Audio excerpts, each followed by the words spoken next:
Hey everyone, I just want to say a huge thank you to all of you for helping me reach 100 subscribers. I honestly couldn't have done this without your love, support, and constant encouragement. Every like, comment, and subscribe means a lot to me. Now let's keep this journey going. Our next target is 200 subscribers, and I know we can do it together. If you enjoy my content, don't forget to like, share, and subscribe. Let's grow as a family. Thank you once again. When Luffy vanishes inside ancient ruins, the Straw Hats are pulled into a terrifying journey through his past. Trapped within Luffy's memories, the crew witnesses moments of brotherhood with Ace and Sabo, childhood pain, and scars Luffy never shared. As past and present blur, the Straw Hats must confront truths that were never meant for them to see, learning what truly shaped their captain. To escape, they must not only find Luffy, but also come to terms with the weight of the memories he carried alone.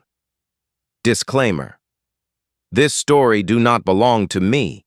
The author is Warm Memories and Brotherly Bonds by RoseDragonWitch. Respect to author. Chapter 34, The Last and Strongest of CP9. Luffy didn't know how long he stood there, but the tears finally slowed down enough that he was able to rub his red and swollen eyes, feeling tired and hungry at the same time. "You okay?" Ace asked gently as he rubbed his shoulder in a comforting way. "Why yeah," Luffy croaked out as he glanced at him. "I'm sorry. I know that I was." He shook his head, unable to believe what a crybaby he was acting here. "I just miss you," he said in his choked-up voice. And it was true. Seeing his strong big brother standing here in front of him, looking like he had always did awake the pain of loss inside him. At that moment, he didn't care if Ace thought he was still a crybaby anymore as he flung his arms around his neck. But surprisingly, Ace didn't say anything like that as he held him close as well. When he spoke, his voice was warm and soothing. "I know," he said, "but I told you. I'm not sorry how it ended for me. If I had to pick a way to die, I can't think of a better way." "For me?" Luffy asked bitterly, as Ace continued to rub his back in a comforting way. "If it were the other way around, I know you would have done the same thing," Ace answered him, and the tears were slowly stopping as Luffy breathed in his brother's slightly smoky smell. "You don't need me to protect you anymore. And I wouldn't change anything if I could. So stop blaming yourself for things that I did alright. Luffy said, no longer feeling ashamed of his tears. "I went through all that. I wanted to be there for you for once." "And you were," Ace reminded him. "You saved me twice that day, right? You stopped them from killing me 2 times. You were there trying to save me, and that's all that matters here." "But why did you turn back then?" Luffy asked him, a stab of anger going through him. "Why didn't you just run?" Ace sighed as he held him tighter. Luffy could feel Ace's rib cage rise and fall with the air flowing through his lungs, as if he were still alive. "I just couldn't," he confessed. "Remember the night of the terminal fire?" "How could I forget?" Luffy asked him quietly. "I really thought you were dead there." Ace actually chuckled. "Yeah," he muttered, "you were scared of fire for the longest time after that." "Ironic, isn't it? It was the same situation as back then. I refused to run and stayed until that bastard Blue Jam was beaten. I only made it out of that mess alive thanks to Dayton. You think that I'd learned my lesson, but no. I guess that I really haven't changed since I was a kid." Luffy rubbed his eyes until they stung. "And in a lot of ways, you're still that same crybaby you were then." He teased, and Luffy laughed a little at that. "But seriously," Ace went, patting his back in a calming way, "I know it was stupid and selfish. It's just that hearing that bastard mock Pops was something I couldn't ignore. Pops died to protect all of us, and then that marine jackass just badmouthed him. If it had been Shanks he was insulting, you would have turned back too, wouldn't you?" Luffy blinked. He didn't think about that. If it had been Shanks that he was badmouthing, would he had turned back and kept wanted to fight? "Besides," Ace said as he finally pulled back and had his hands on Luffy's shoulders. "I had something important right behind me when I turned to face that bastard. I couldn't run and risk losing it." "What was it?" Luffy asked in confusion, but Ace just smiled and flicked his finger on Luffy's forehead in a teasing, but gentle, way. Luffy finally cracked a smile, but it faded when he said, "I'm sorry," he said, "for being an awful brother to you. Just when we were leaving Thriller Bark, I saw the Vivre card burning, and I found out that it was because you were in trouble. My crew offered to take a side trip and see if you were okay. But I said no, because I knew that would make you angry. I mean, if I had gone then maybe. I was already in Impel Down at that point," Ace informed him. "I'm still amazed and horrified that you were able to sneak into that place at all. Did Boa Hancock really help you get in?" Luffy blinked. "How do you know that?" "She came to visit me while I was in my cell," he explained, "and she told me that you were there and trying to find me."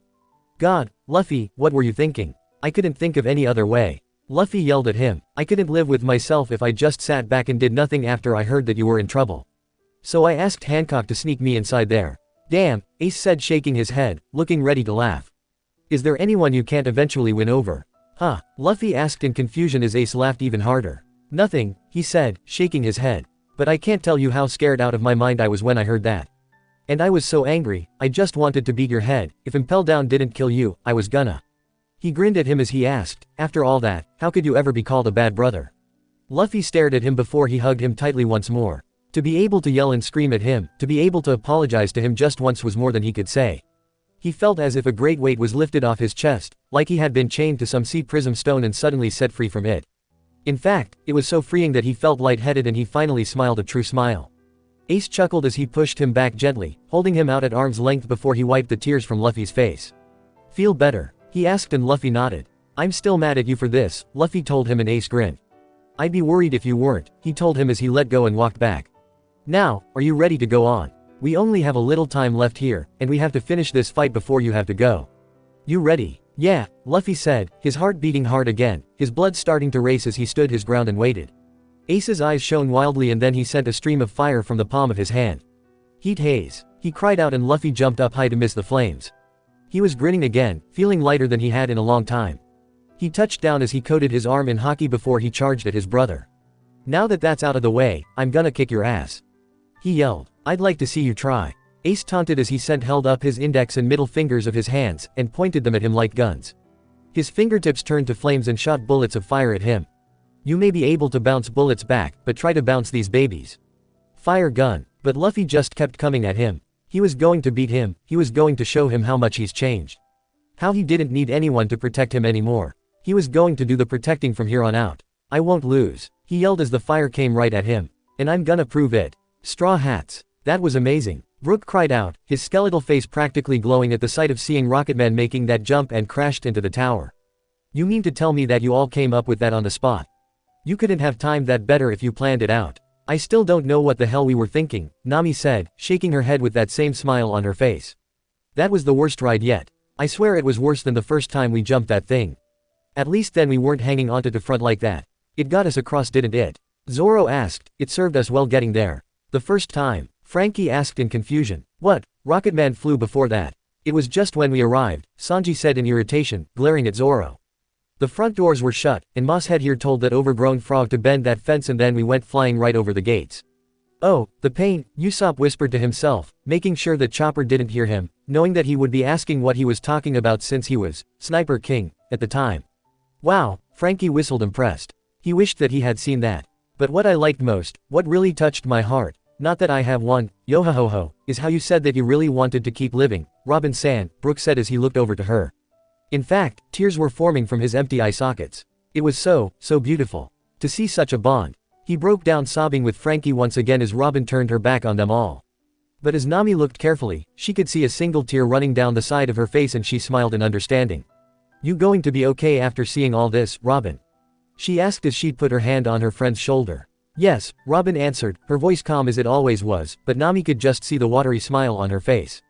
In fact, I feel better than I had all evening, she added. Robin remembered only all too well, the pain she had to live with for all those years. Forced to run from place to place, never able to sleep in peace, often going hungry, forced to run from bounty hunters, marines, any money-grubbing adult, and the pirates that she had made enemies. For 20 long years running was all that she could do, she had never been able to find any place to call home, or anyone she could trust completely. Until that day, there's no place for me to go or return to. So I decided, I'll join you. She shut her eyes as she wiped the tears off, unable to stop the smile. When she made that deal with CP9, she really thought that what she was doing was for the best. To die and be free from her pain, to have died as a part of the Straw Hat Pirates before they would one day betray her, as well as letting the others live on without the burden of having to constantly fight for her sake. She had never been so happy to have been wrong about something as she was here. Even after all the hell they went through to try and save her, to be able to want to start a war with her enemies all for the reason of wanting her to stay with them. Once she realized that, she had realized something else. She came to the realization that day that she wanted to live, she wanted to go back out to sea and sail with them. She wanted to chase her dreams with them all by her side, she didn't want to die at the hands of the world government. That's a day, she whispered, that I'll never forget. For as long as I live. Living isn't always easy, Brook sobbed, arm in arm with Frankie, but dying won't solve anything. And as long you can keep living, just keep going, then the day will come that you will truly be glad to be alive. Very poetic, Brooke, she smiled, turning back and her face held such happiness that the others couldn't help but smile along with her. In other words, Zoro shrugged, you can complain all you want, but you're stuck with all of us whether you like it or not. So just deal with it. You didn't have to say it like that, you insensitive idiot. Sanji yelled at him. Sensitivity isn't my strong point, he said, rolling his eye. And besides, it's all over now, isn't it? I know, Robin laughed a little. I'm a member of the Straw Hats. It's a burden that I'll find some way to deal with. Yo, quick pause, smash that like button, hit subscribe if you're new here, share this video, and tell me in the comments which part you're loving the most. She now understood Saul's words, and found the reason she kept living in this world even though the rest of the world never wanted her to. Not that I mind though, she added as they all laughed with her. The memory soon reappeared and they looked around to see that they were in a large stone room, large enough to fit a whole house inside, and it was filled with government men and marines. This place? Chopper asked, trying to remember where it was. It's inside the tower, Frankie said firmly, recognizing this when he was forced to walk in with Robin before. It's also. He stopped and realized that it was strangely quiet around them before there was an almighty blast from the wall behind them and they spun around in time to see the Rocketman come barreling right through the wall. Oh yeah, Frankie cheered as some of the others ran to get out of the way and crying out in shock at the sight of it.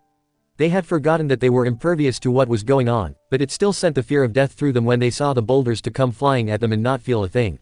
The Marines around them screamed in terror and ran, practically trampling each other to get out of the way, abandoning the hull they were guarding. They could hear the screams of their past selves as the Rocketman hit the floor with a loud bang and continued with its wheels no longer moving, screeching and throwing off sparks, before it finally tipped over and crashed on its side. And this time, it wasn't getting back up. This half-destroyed tower would be its resting place. Oh no. Brooke cried once the shock wore off. Was anyone hurt? Relax, Sanji cut in, no one died. But, he gasped, unable to see anything with all smoke and the echoing booms of the train as the sounds bounced off the mostly destroyed room. Still, I could think of less terrifying entrances, Nami said as she rubbed her butt at the reminder of how painfully she had landed. But it sure sent CP9 a message. Chopper said happily, not sure what kind of message though. That we were taking back what they took no matter what, Zoro offered, and if that means destroying anything else in our way, so be it. Do you have to be so scary when you say that? Usopp mumbled as they heard Memory Frankie's voice ringing out desperately through the smoke. Hey, talk to me, you guys okay? They turned around and as the dust cleared out, they could see the full damage of the place. The train lay there, smashed and crumpled, looking like a mess of tinfoil and now stuck on its side as it continued to smoke. Past Frankie was kneeling by the front of Rocketman's flattened face as he shook Granny Kokura and Chimney, both laying face down. Oh no, Brooke whispered in fear, they got hurt. He couldn't believe after all that, they ended up suffering because of them. Don't get too far ahead of yourself there, bro, Frankie said, still a little irritated at what happened next. Trust me, it'll take a lot more than that to kill them off.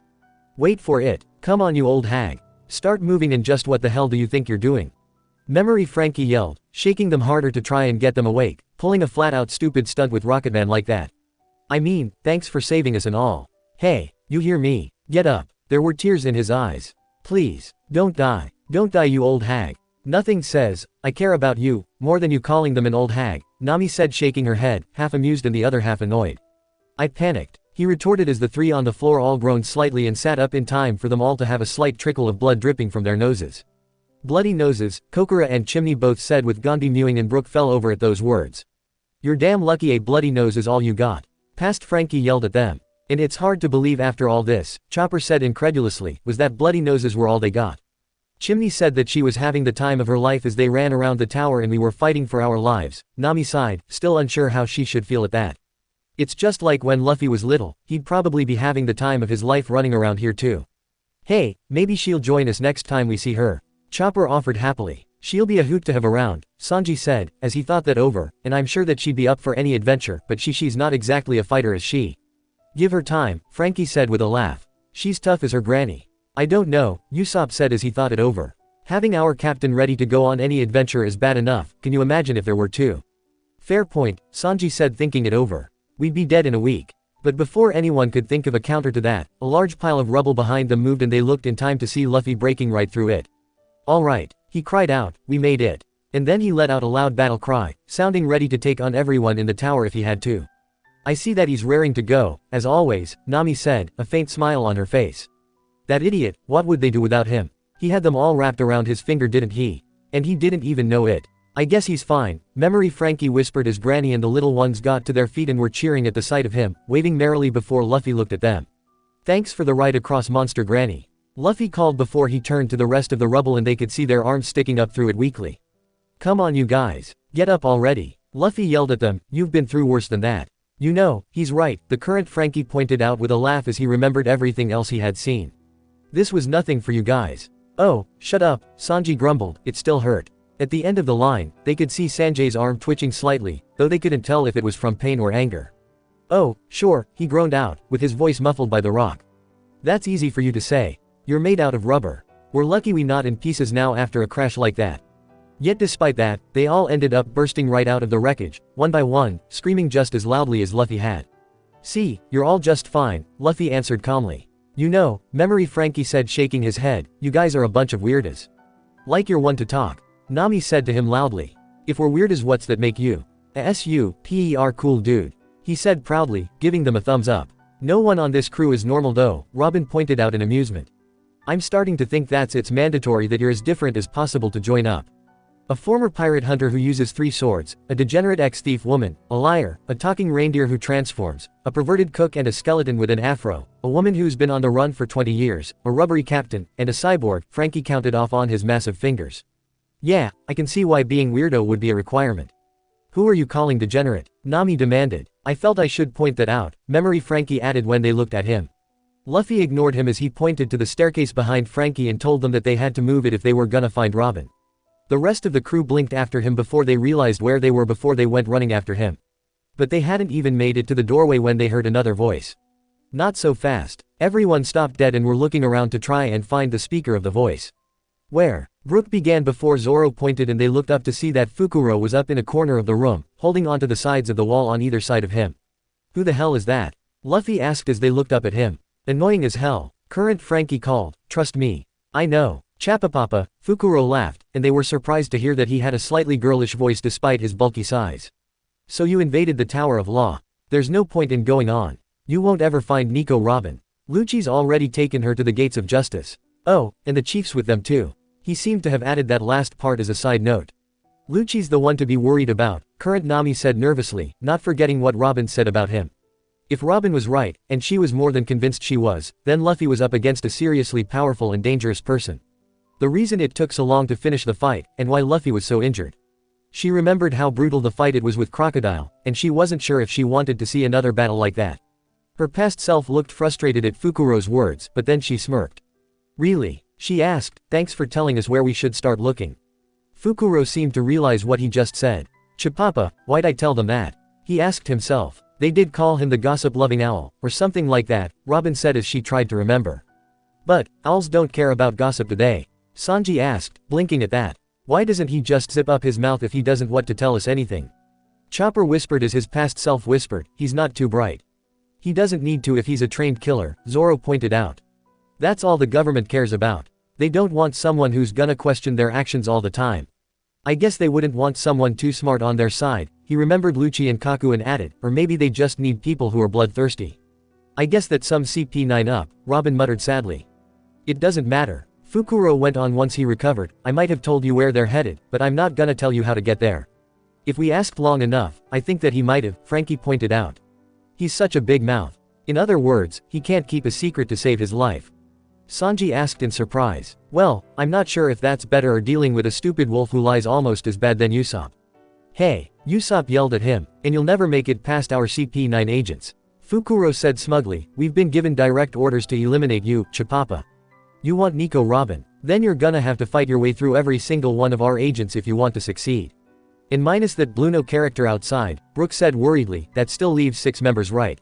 Well, 6 members to worry about, Robin said, her eyes narrowing at the thought of Spandam.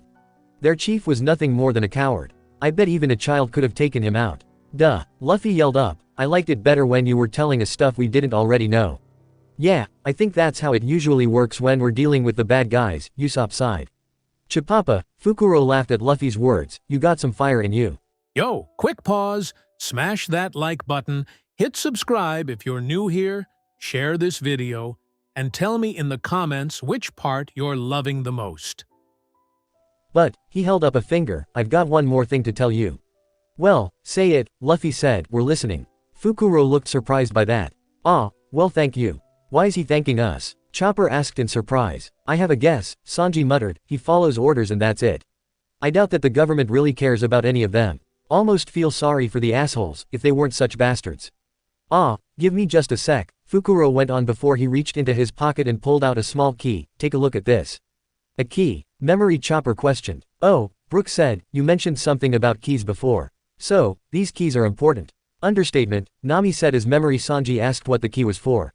For all you know, it might be the key to unlock Nico Robin's Sea Prism Stone handcuffs, Fukuro teased. Sea Prism Stone, Memory Frankie repeated as the others looked horrified, but a look of understanding came over them as well. I see, Brook said, also in understanding. That's how they were able to keep me under control. Robin nodded as she rubbed her wrists again. Spandam especially loved to torment me because of that. Only because you couldn't fight back, Frankie said, smirking at the memory of seeing Robin grow those arms out of his chest and slap that dumbass's face. If he's still walking after all this, I'm gonna break his legs, Sanji vowed, his hands tightening up at the thought of anyone doing something like that to such a beautiful lady. Meanwhile, Memory Nami was quickly explaining to Frankie what Sea Prism Stone does to Devil Fruit users. Well, now we finally know why Robin hasn't been fighting back, Past Chopper said looking at them, looking upset at the situation. I knew it wasn't adding up. Yeah, Past Sanji agreed, she's not the type to give up so easy. I'm sure she'd be mopping up the floor with those ugly mugs if she had a choice. I'm glad to know you all think so highly of me, Robin smiled. But, I didn't really do much of anything. In fact, I was the cause of all this. Don't think about it, Zoro told her. Just thank fate that you weren't taken away. Besides, if that never happened, then none of us would have gotten such an increase in bounties. She chuckled at that. True, she agreed, I had been wondering when they were going to update my bounties photo. I guess some good came out of it after all. Memory Chopper was looking really guilty as he looked to the floor and said, she must feel so helpless. Robin nodded. Yes, that had been eating her up inside. If she could only get those stupid cuffs off, she could have taken Spandam out easily and met up with the others and helped them escape much sooner. But she remembered what Zoro said and did her best to just remind herself that she was safe now. Well, that sucks, Memory Frankie summed up for all of them. I think that's the best way to describe this whole thing, Current Usopp said knowingly. Even if you were able to get past us and save her in some imaginary world, Fukuro called, that Sea Prism Stone is tougher than a diamond. She'll have to live with them on her wrists for the rest of her life. Robin shivered at the thought of never being able to use her arms again. The truth was, she knew that Fukuro was right, Sea Prism Stone was harder than even diamond, so breaking them would have been near impossible. Living with those shackles would have been too painful for words. Nami, Chopper suddenly asked, couldn't you have picked those locks? Nami thought that over as their past selves all gasped softly at the new information. Hard to say for sure, she said, I mean, I can pick locks and safes, but I need to see the lock first. Sometimes it can take me a long time to pick them. And we were short on time, as well as missing Robin. No, I think it worked out well. The key got those shackles off in no time, didn't they? Yes, Robin answered, to be honest, I'm surprised that they were the real thing. I was kinda thinking that they were fakes. Yeah, that crossed my mind too, Nami nodded, before she jerked her thumb at Zoro and added, until we found the key that unlocked the shackles to Zoro and Sniper King. Huh, Brook asked in surprise. It's all stupid, Zoro said before he glared at Usopp, who shrugged helplessly at that. Anyway, the point is there's no way they could have thought to have fake keys made up by the time we arrived, Sanji stated with a wave of his hand. They needed to buy time, and what better bait than the key? Chipapa, why do I keep telling them this stuff? Fukuro asked himself. He really is dumb, isn't he? Memory Chopper asked them. I rather deal with a dumb agent than a smart one, Usopp whispered, feeling a little shame that out of all of the Straw Hats who had been at Eni's lobby, he was the only one who didn't take out one of the agents. So be my guest. Fukuro challenged, go try to save her if you think you can. Chapapapa. Fine, Luffy yelled as he threw his arm back, gimme that key. And he shot his arm out, but Fukuro vanished just before Luffy's fist hit and broke through the wall. We were short on time, but we had to be careful, Luffy, Current Chopper said, staring around for the agent. Guess all the CP9 guys can use that move, Luffy muttered angrily as he pulled his arm back. No sooner were the words out of his mouth did Fukuro reappear, landing near the hole where they came bursting through with the sea train. Don't be hasty, he said cheerfully. You don't know if this is the actual key I've got here. What? Brook screamed out in shock, and he wasn't the only one. You have got to be freaking kidding me here. They all yelled furiously at him, including Kokura and Chimney at his words. But Fukuro seemed to be enjoying himself as he began to spin around happily in a dance and sang. It might be the key to another pair of cuffs, for all you know, Chapapapapa. In this great tower of LLLLLLAAAWWWW. There are 5 members of CP9 including me. And he began to jump up, using the moonwalk in the air so that he was hovering right above them, with Memory Frankie dancing a little in the background. You mind telling me what the hell that was? Usopp whispered to their Frankie, who shrugged in embarrassment. I thought it was catchy. He offered before Fukuro finished up. And each and every member has their very own key. So let's play a game of hide and seek. So, past Zoro summed up for them all, you're saying we have to beat each one of you guys and then try every key on her handcuffs, and that's the only way we're gonna find the real one. It is actually clever, Brook said softly. You're not supposed to agree with them. Nami retorted angrily. Do you know how much trouble that was? What a stupid way to keep us busy, Memory Sanji hissed. While we waste time on your key hunting game, your chief is gonna escape with Robin through those gates. That's exactly the plan, he sang out before he added to himself almost angrily, why can't I keep my mouth shut? Again, you've got a zipper on your mouth. Usopp called, though he knew that they couldn't hear him. Why not use it if it's such a problem? I say let him talk all he wants, Sanji disagreed. It was good for us. He pretty much told us everything we needed to know. Retrieving Robin is our first priority. Memory Nami declared, drawing everyone's attention onto her. If we focus on getting Robin back first, we can worry about getting the keys afterward. Let's just ignore that weirdo and start searching. Not the best thing I could have said, present-day Nami winced. Chappa Papa, Fukuro said, and he looked annoyed. You could almost see the words hanging over his head. You've got some brains, but I'm afraid if you do that, then you'll leave me with no choice. I'll toss this key into the ocean. Chappa Papa. They all froze, knowing that this wasn't a bluff. He would have had no problems tossing that key away. We're kind enough to give you guys a sporting chance, Fukuro said crossly. See ya. And then he took off, moonwalking right out of there and disappearing somewhere into the tower. Hey, get back here, Luffy yelled, looking ready to fight everyone until Memory Zoro grabbed his face to keep him from going after him. You know, they were kind, most wouldn't do something like that, Brook pointed out. I suppose, Chopper whispered, but they were still jerks. I never said otherwise, Brook sighed. Fighting them must have been very difficult. Hold on Luffy, past Zoro yelled, as Luffy stretched out, but he continued to try and run in place, fighting to get free. Would you just hold on a second? Stop running and listen to me. Let's decide what we're gonna do before we split up. Shut up, he called back, his voice slightly muffled, just let me go. Sniper King ran over to hold him back as well, telling him to get a hold of himself as the others all turned to each other to figure out what to do. I'm guessing Lucci's that pigeon guy. Memory Sanji asked Frankie. Yeah, he admitted, folding his arms again and smiled grimly, that's him.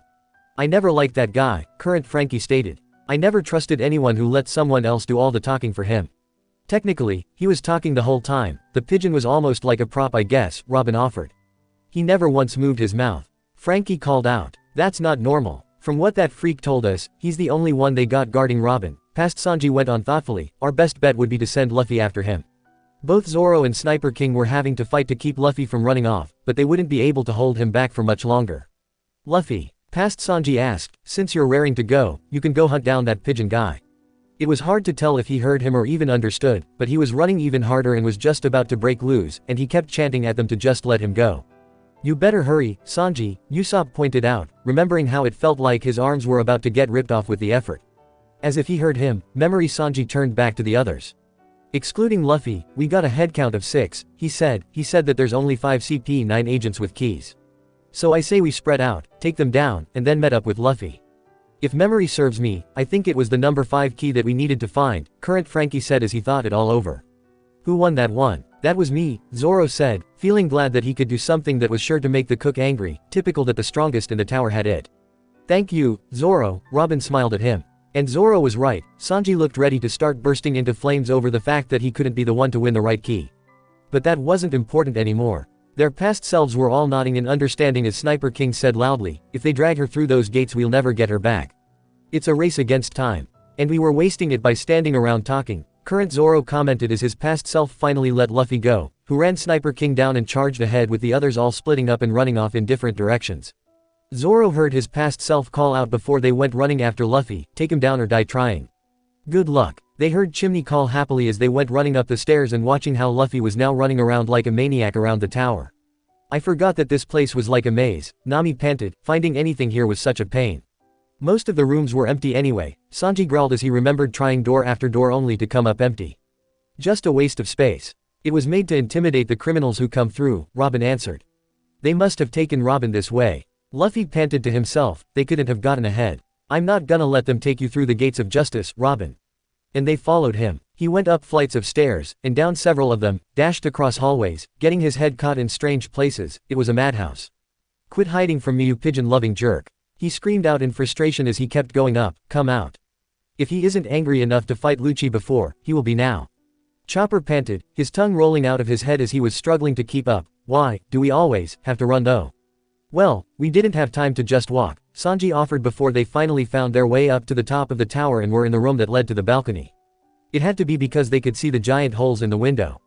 "How did you get out there anyway, Frankie?" Usopp gasped for breath, glad for a chance to be able to rest. Robin chuckled to herself, though disgusting, it was funny. Frankie looked ready to tell them the whole story before Luffy started speaking again. "Wow," he panted as he looked around, "looks like I made it. Well, at least I hope so. I've had enough of these stairs."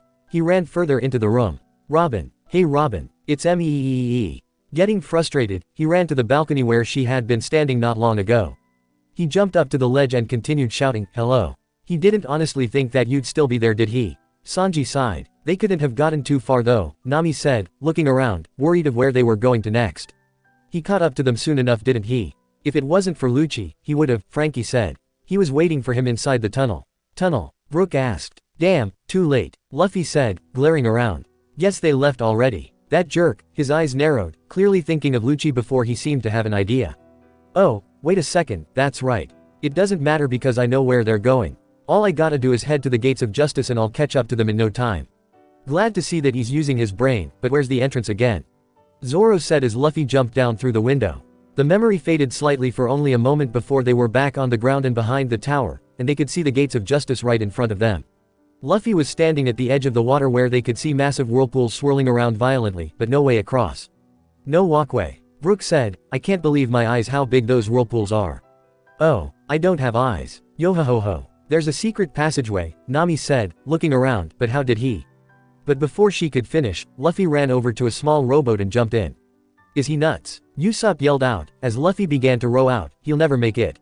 And if he falls in, he's screwed. Never knew you were a prophet, Zoro said sarcastically as the waves from the whirlpool splashed into the boat, and before Luffy realized it, he was quickly sinking. Oh, you've got to be kidding me. Frankie yelled. How does he get out of that? Nami cried out, staring around but not seeing anyone around. He'll drown. No sooner were the words out of her mouth did the boat sink and he was now floundering in the sea. But thankfully, just when it was looking bad, a small crate off to their side burst open and Chimney and Gandhi burst out of the box happily. Where'd they come from? Brook cried out as they looked around excitedly before they spotted Luffy out in the water. Whoa, are you okay, pirate guy? Chimney called, you're not looking so good. He's drowning, what do you think? Chopper cried out, but she took a running jump and dove into the water. She was obviously a very strong swimmer, going right through the water like an arrow and grabbed hold of him by the back of his shirt. Wow, she's good, Brook said impressed, and she's so young too. It's in her blood, Nami said, sighing in relief, since Granny Kokura is a mermaid. Brook stopped as he thought that over, trying to register what he just heard. What? He asked, looking at her. Old Lady Kokura is a mermaid, Frankie muttered, remember. When mermaids turn 30 or something, their legs split in two and they can live on land. Apparently Kokura married a human and Chimney is a quarter mermaid. Brook stared at him as he let his mind wander to the thought of seeing Kokura as a mermaid. He screamed as the image he created. That was my reaction too, Usopp whispered. I thought that it was a nightmare at first. And she saved all of our lives before this mess was over. Don't you dopes remember that? Nami demanded hotly. We never would have made it out of there alive if she didn't bail us out. I'm not saying we're not grateful, Sanji said, as he tried to shut that terrifying image away. Just that we didn't see it coming. She glared at the boys before she looked away. What babies all of them. Chimney pulled Luffy back to shore before she and Gandhi started to push hard on his chest to help get the water out. Geez, she said, as he started coughing and spluttering, there was no way that little boat was gonna make it across there. Are you stupid or something? And Gandhi chirped next to her in agreement. If even a little kid could see that, I don't see why he wasn't able to, Zoro hissed, running his hand through his hair in a frustrated way. He never thinks, Sanji explained exasperatedly. That's his biggest problem. With his eyes streaming and water coughed up, Luffy pushed himself to his feet, telling them that he had to hurry and get to the gates before it was too late. He turned to a cannon and they could see it in his face what he was going to do. There is no way that he would have made it if he tried to rocket himself over there. Chopper cried out in panic. He can fly far, but not that far. Don't worry, Frankie said as Chimney was crying out for him to wait and that they came to tell him that they found a way to get to the gates safely. That got Luffy's attention all right, but when he was distracted, his arms retracted and he ended up in the water again, so that they all sighed. Just let him drown next time, Sanji muttered darkly as Chimney jumped in and pulled him back out a second time. Once he recovered, she led them over to the crate, and they looked down it, startled to see that it was actually hiding a set of stairs. Chimney and Gandhi led the way down it and through a secret door at the end of it to show another flight of stairs. I got a question, Usopp said. How is it they were able to find this so quickly? No idea, Frankie said with a shrug. Not that I'm complaining. If not for them, we never would have found the right way. What is this place? Luffy asked her. Some kind of basement. It's an underground passage, Chimney said happily. This takes you under the ocean and over to the gates of justice. Huh, is that so? He asked. Right. And he was off, but he didn't get far before Chimney called after him that he didn't even know how to get there. Yes, good idea, Usopp said, knowing that Luffy was bound to get lost unless someone told him where to go. Luffy stopped and came back so that he pulled both of them on piggyback and carried them down the stairs. She's something, isn't she? Brooke said happily. She's gonna make something of herself someday, I bet. Yeah, true enough, Nami laughed. She's ready for just about anything and has fun doing it. I wonder how she's doing these days. She's the new conductor of the station, Frankie laughed. I got a chance to meet Tom's brother Den back on Fishman Island and he stays in contact with Granny Kokura. He let me know that they were all doing alright. Oh, good, Brooke said happily. So Den-san was your master's brother. That's right, Frankie said, as they made a sharp turn down the stairs and made a left. Tom mentioned that he had a younger brother living at Fishman Island who was training to become a shipwright and I always wanted to meet him. Good for them, Robin said kindly. You're the Owesemest for showing me this tunnel. Luffy panted, how do you know about it anyway? Chimney laughed. We caught Lucci going down the stairs with that noisy servant of his. She said happily, that guy was talking and laughing so much that he didn't notice we were behind them. Lucci and that black-haired pirate lady went through the secret doorway too. I see, Robin said, nodding at the reminder. Spandam spent the whole walk down to the gates of justice bragging and laughing. I'm not at all surprised that he was so wrapped up in himself he didn't notice anyone was following us. But you think that Lucci would have noticed though, Usopp pointed out. He did, Robin said softly. Wait, he knew. Chopper cried out, stumbling a little before he caught up with her. Then why didn't he stop them? Because I think that he wanted to fight Luffy, she answered calmly. He said so himself that he let them go after they followed us to the door. Because the rest of CP9 was in the tower and having fun fighting, he didn't want to be left out, Zoro concluded. If he's as bloodthirsty as you say he is, then it doesn't surprise me. If it had been him, he'd probably do the same thing. To see just how far these guys were willing to go to reach their goals. He hoped that Lucci was as cocky and arrogant as Bluno was though. Because fighting him wasn't going to be nearly as easy for Luffy to fight as that bull. They ran on for a few more minutes before they finally reached a large door, tall as the room and made of a thick steel, and bolted shut. So this is it, huh? He hit it with his fists. Man, this door is pretty thick. He looked at Chimney and asked if she knew how to open it. She walked over to a control panel next to the door and told them that she saw them mess with the controls here, but realized that they needed a key to get it to work. But Luffy wasn't deterred, instead he cracked his knuckle together. Alright, he warned, stand back. Oh, here we go, Sanji said knowingly, ready to watch him go to town on that door. Why? Chimney asked curiously as he readied himself, what are you gonna do? This is the way we need to go to get there, right? He asked as she suddenly looked nervous. She nodded before the two of them backed away and Luffy bit down on his thumb. Third gear. He then took a deep breath and blew air into his arm, making it grow at an unnatural rate so that it was 10 times his size. With a wild grin on his face, Luffy threw his arm back and slammed his fist into the door so hard that it crumbled and broke as if it were made of cardboard instead of solid steel. Cool, Frankie whispered with a grin on his face as the door burst apart and smoke filled the room. Simply amazing. Brook cried out, his face practically full of sparkles at the sight of it. He's so strong it makes my heart go all aflutter. Not that I have a heart anymore. Yo-ho-ho-ho. I can't believe that he never thought of doing something like this before, Usopp stated. He blows his belly up all the time. You think that he would have thought it over a long time ago. Sometimes it takes a little inspiration, Robin said comfortably as she tried to see through the smoke. After all, it can take years to master your powers perfectly. Yo-ho-ho-ho, that's true, Brook said cheerfully as he looked at his bony hands. After all, I had the potential to use these powers for over 50 years and I never even knew.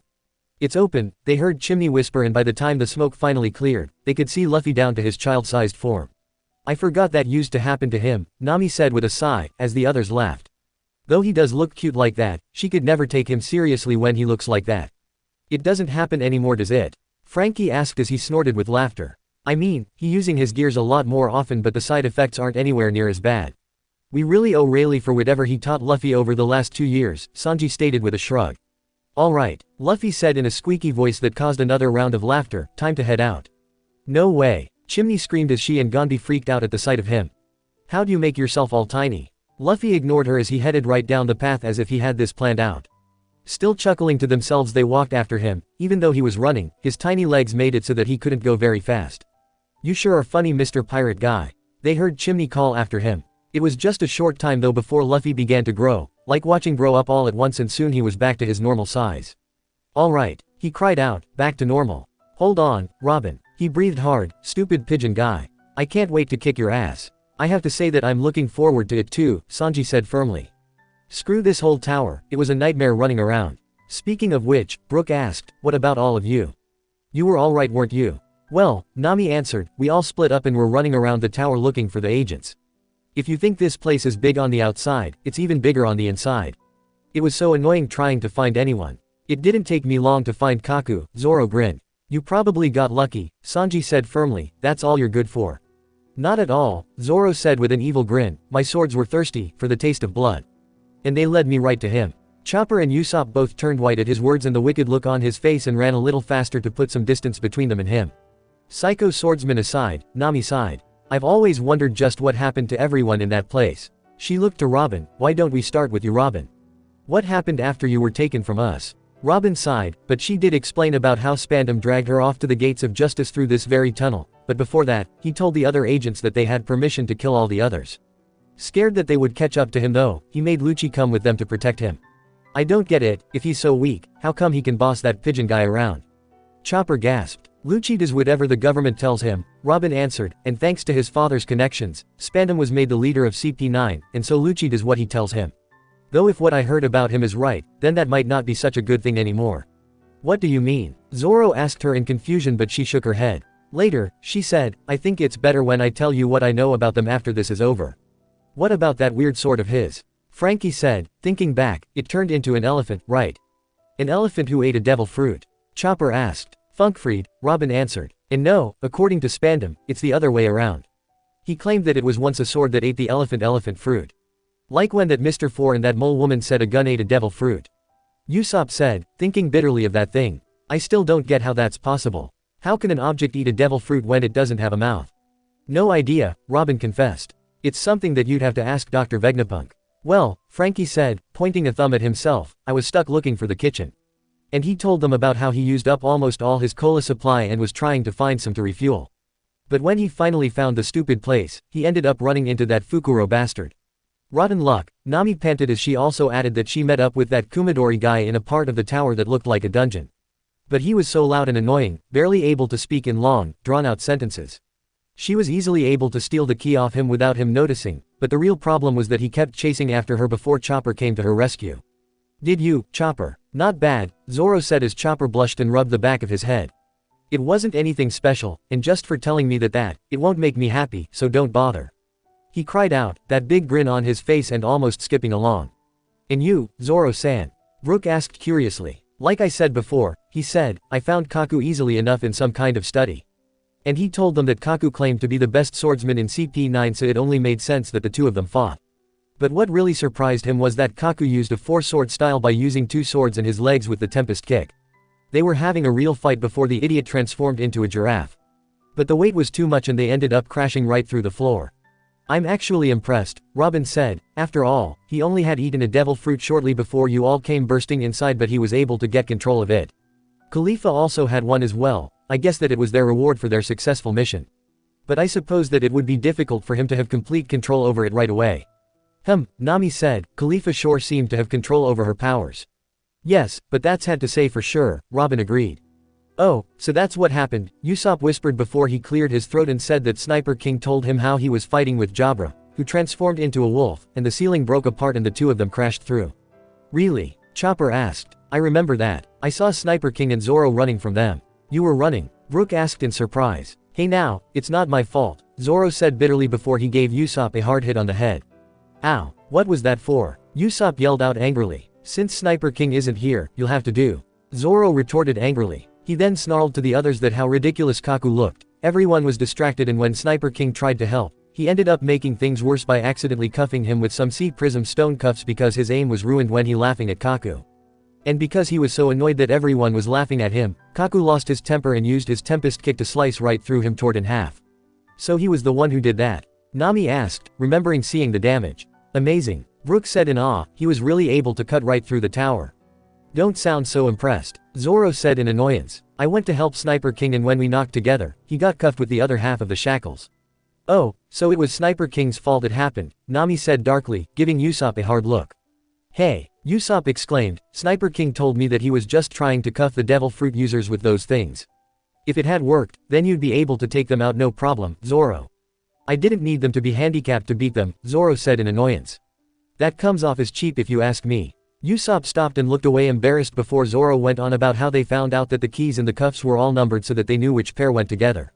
And the cuffs that they had on needed the number 2 key, which, naturally, Kaku or the wolf jobber didn't have. That's just our luck, isn't it? Usopp sighed, now really growing tired of running. Chopper spoke up, telling them that he went wandering around the tower for a long time but never found anyone until he saw Zoro and Sniper King running from the two of them and they told him to find the right key. After that, he helped Nami from Kumadori, who had her trapped in his hair. His hair, Sanji repeated, sounding lost. I've read about it before, Chopper explained as Luffy let out several grumbles of frustration of how long this tunnel was. It's called biofeedback, or something like that. It means that you can control every single part of your body, like he was able to control his hair and move it around like an octopus. Sounds weird, Sanji muttered. Anyway, I led him to the kitchens and locked him up in the fridge, Chopper finished up. And ran into me and that Chipapa weirdo fighting, Frankie said, looking annoyed all of a sudden. I remember that. You kept giving me all that stupid stuff to drink. I told you it was cola only. I thought that you were just really thirsty. Chopper giggled a little as he thought back and wondering if he could see what would happen if he sipped him other drinks. Don't look at me like you're gonna slip me something later just to see what would happen, Antler Head. Frankie snapped at him. What were you doing, Cook? Zoro demanded Sanji. Normally you like bragging about the guys you beat. Oh, like you're one to talk, Moss Head. He shot back. He picked the wrong door and ended up running into Khalifa and beaten to a pulp, Nami said in annoyance. What? Zoro groaned out, knowing that was the worst matchup for the Prince Nosebleed. Hey, it's not that simple, Sanji said quickly. Yeah, Zoro demanded, and what were you doing up there? Drinking tea with her? No, he countered, though he was fighting not to turn red. It was true after all, but it wasn't his fault. She'd put a spell on him, he was sure of that. There was something in the tea, that had to be it. Anyway, Nami said rolling her eyes, Sanji can't bring himself to hit her because she was a woman and paid dearly for his chivalry by getting a beating, turned into a kinda rubbery doll and then thrown down the tower. Say what? Usopp cried out, stumbling a little. Turned into a doll. She ate the bubble fruit, Nami explained. In other words, she could create bubbles from her body which weaken enemies, can harden into soap, or transmute your body into a kind of doll. That's stupid, Usopp whispered as he thought that all over. It's not important. Sanji snapped at him so hard that Usopp shut up at once. Okay, Frankie said, not sure he liked the, I will kill you look, on Sanji's face. Moving on, he cleared his throat and quickly told them how he had run out of fuel and Chopper's first rumble ball wore off, so after he locked him in the fridge, they joined forces to fight. And after a few slip-ups, he threw some cola to him, and he was able to punch Fukuro right out of the building. That was so awesome, Frankie, Chopper said, his eyes bright. You knocked him right through those walls like it was nothing. Frankie grinned as he pressed his nose down and created his old, shark fin hairstyle. It was nothing for someone as super as me. And taking out that Chipapa idiot was easy after that. He tried to knock me over the falls, but I took him out with a little, coup de vent, cannon before I got the key. It was nothing. At least you were doing something helpful, Nami said, a dark look at Zoro and Usopp. At least he wasn't handcuffed. I thought that my new sword worked out well, Zoro smirked. New sword? Brook asked in confusion. Yeah, Usopp hissed, a muscle going in his head. He used me, I mean Sniper King, as his new sword. He used him as a weapon instead. You rather that we played rock paper scissors instead? He asked him in annoyance. No, Usopp whispered fearfully. How is playing rock paper scissors a bad thing? Chopper asked curious. Whoever lost had to chop his own hand off. Zoro answered, a rather sinister look on his face, and Chopper and Brook screamed in fear at the sight of it. What took you so long, Chopper? Usopp demanded hotly at that, remembering the terror that went through him. If CP9 didn't kill him, then Zoro was sure to do so. Chopper looked down at his running feet and told them numbly that he didn't remember too much that happened. See, while Frankie was fighting, that hair guy came out of the fridge by eating his way out and I was forced to eat another rumble ball to try and fight him. I used my first rumble ball too soon. Too soon, Brook repeated in confusion. You mean you can't keep taking them? No, Chopper cried out firmly. See, eating 2 rumble balls like that, in those days made it really difficult for me to transform. Not even I knew which of my forms I would appear in next. I had no control, and because of that, I got beaten bad. Even my strongest attack couldn't beat him. He sighed and told them all shamefully, "The only choice I had left was to eat a third rumble ball and use my monster point, but I blacked out after that. I don't remember anything. And that's why you went around the island and destroyed everything in sight," Frankie muttered in understanding. Well, he could forgive the little guy for doing that. If it had been him, he probably would have done the same thing. "I see, a hard choice for you to make, Chopper-san," Brook said softly. "But you did it. You crushed Kumadori and threw him across the island." Frankie pointed out. "You took that bastard out." Before the rest of them could say anything else, Luffy was letting out a roar of frustration. "Robe-in," he screamed out at the top of his lungs. At the sound of him screaming her name, his voice echoing off the walls, Robin smiled once again. She knew that she hadn't heard things when she was forced to walk down this tunnel. But at that, she also remembered seeing the twisted look of excitement on Lucci's face when he also heard it. She realized that it was true, Lucci wanted to fight Luffy again.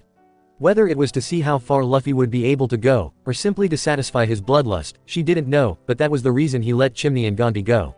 After that, just over a minute later, they finally came to what they thought was a dead end at first.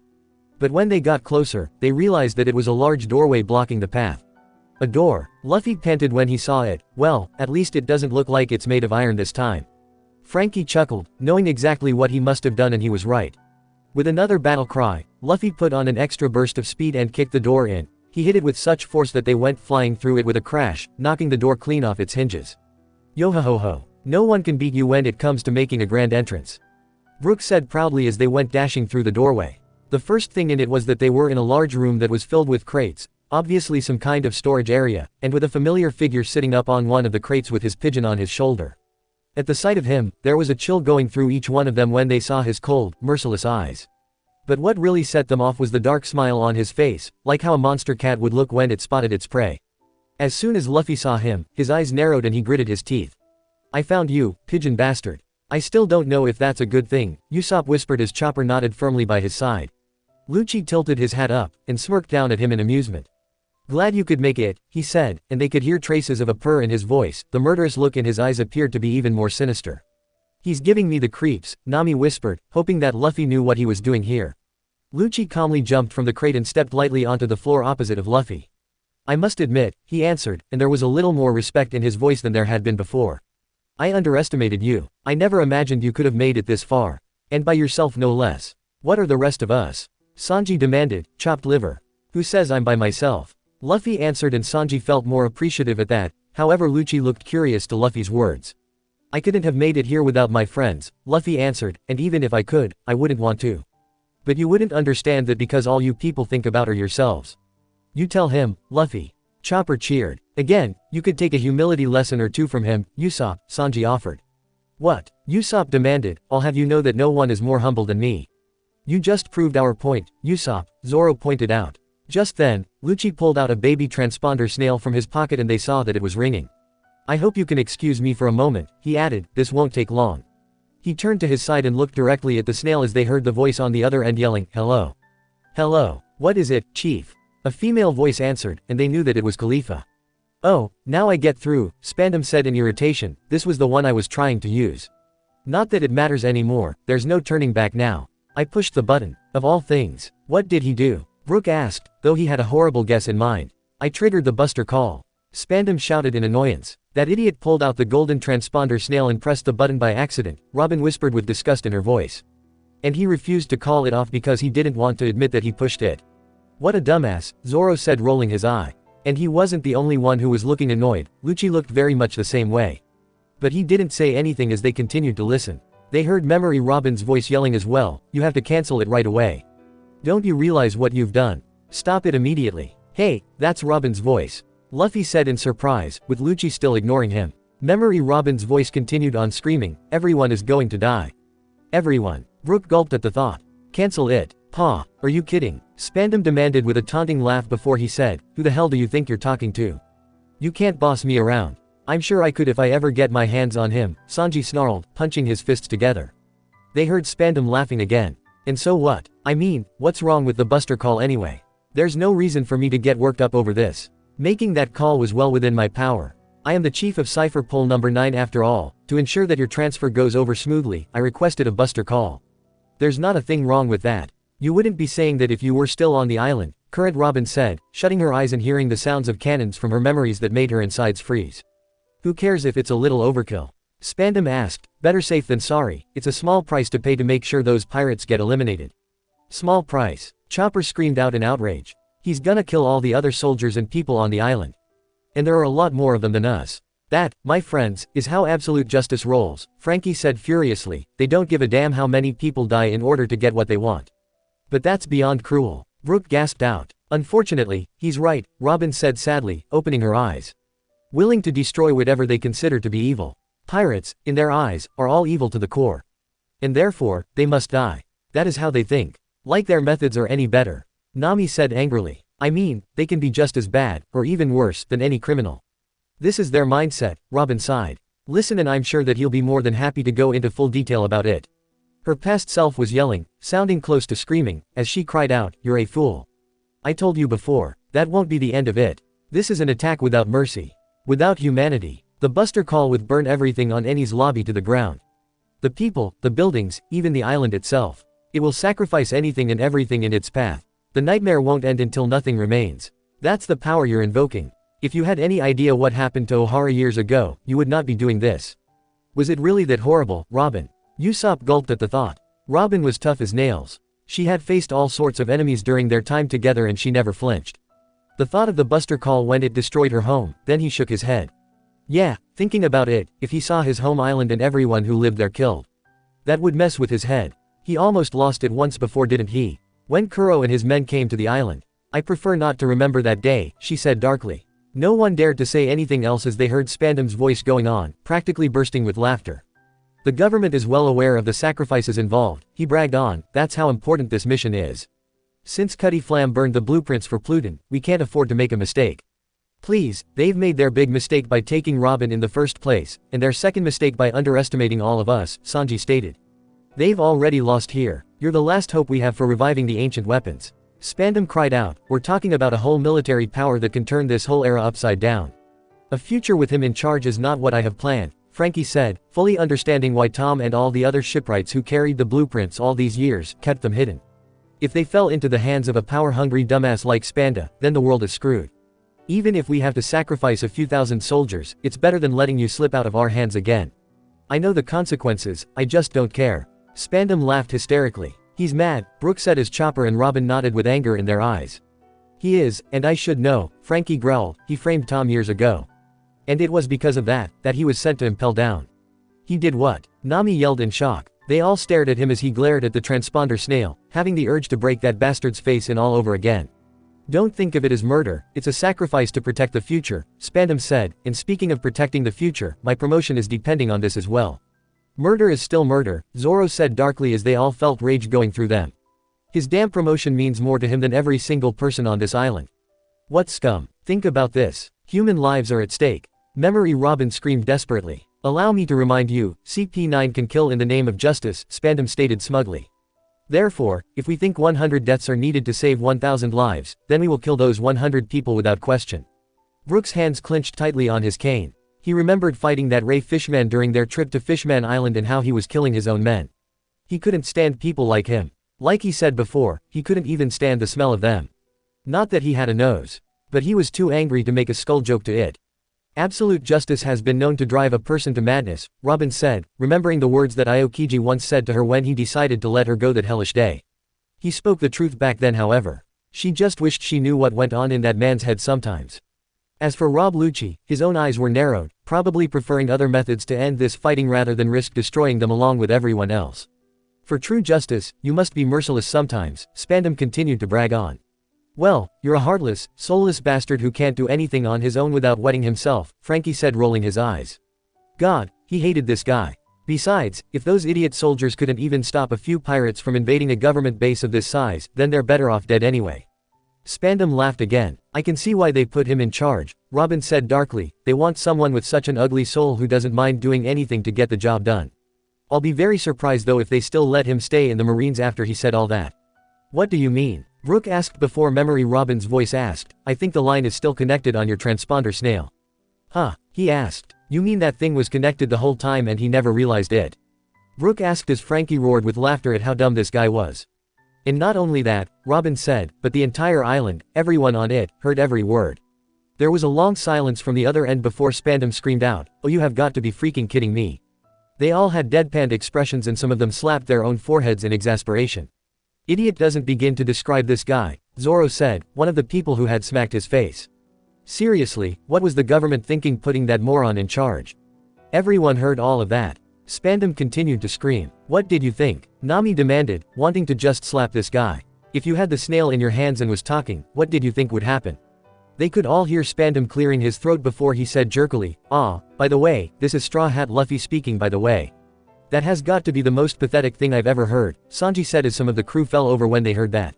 He doesn't think that anyone with even half a brain to believe that does he? Nami asked loudly. Well, he doesn't even have half a brain now does he? Sanji asked as the others were so taken aback by this guy's stupidity that they couldn't think of anything to say. Everyone get of the island.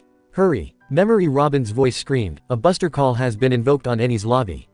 If you don't get away from here immediately you'll die. I'm surprised that you warned them, Zoro whispered to their Robin, considering how much you hate the world government. A buster call is something that I wouldn't wish on anyone, she said simply. I didn't think they should die because of someone like Spandam. Fair enough, Zoro commented as he thought it all over. Decent thing you did though. It probably saved all those people. She smiled, a part of her wondering if by doing that, had helped to make up for all the terrible things she had been forced to do over the years. She sighed as she thought back. She had dark memories that haunted her mind, memories that she wished she could just erase from her mind. She had done a lot of things that might never be forgiven. But at least this act helped to ease some of that crushing guilt. Hey, don't tell them things they don't need to know. Spandam suddenly screamed out and the transponder snail fell asleep after they heard Robin's cry of pain from the other end. You mean to tell me that bastard hit you, Robin? Sanji demanded, his body now practically in flames. Pretty much, Robin answered, but his punches didn't hurt me at all. And it was true. His elephant sword did most of the physical damage, and his words hurt 100 times worse than any punch or kick he gave her. I've said it before, Usopp sighed, Luffy was probably born under an unlucky sign to have luck like this. He glanced at Zoro and saw the interested look on his face, like he was having the time of his life fighting against super-powered assassins before the entire island went up in flames, before he added, but on the other hand, he probably likes it this way. What's not to like? Zoro asked, no sense in crying over anything you can't change. You two were practically made for each other, Nami sighed, a hand to her head as if she had a headache. I swear, you both have like the same mindset. Hey, wait a second. Luffy said at once, still glaring at Lucci, who still stood there with his eyes closed, as if he was fighting a headache now from dealing with having such a shitty chief. If that was Robin talking, where is she? Right behind these doors of course, Lucci answered casually, still not bothering to look at him. His pigeon Hattori took off and fluttered out of harm's way before Lucci finally turned to look at him, his expression cold and merciless as before. But Luffy had already charged, trying to aim a kick at him, which Lucci blocked with his elbow. You better be careful here, Captain, Zoro thought worriedly. He's no ordinary opponent. A simple trick isn't gonna beat him. As you seem to have surmised, you'll have to go through me first, Lucci stated as Luffy moved back slightly before he aimed a punch for Lucci's stomach, which he didn't even flinch at. The worst that it did, was cause Lucci's top head to go flying off. I don't like this already, Usopp said nervously. Luffy's fought some tough battles before, but Lucci's a real monster. It's not like he can run though, Frankie declared quickly. He's the only one of us who even has a chance of being able to match him in strength. If he doesn't fight him here, then that bastard will come after all of us. I get now why he wasn't able to get to the gates of justice when we saw them opening, Nami said worriedly. He's no joke, Frankie said, still wincing at the memory of when his stomach was punched by that leopard. And he can't even use his gears or anything to get past him with how bad the side effects are. He has to fight and hopefully wear him down with his strength and endurance alone before he goes for the finisher with his gears, Sanji said firmly. That's really the only chance he has. Not only is he strong, but Lucci still had his devil fruit.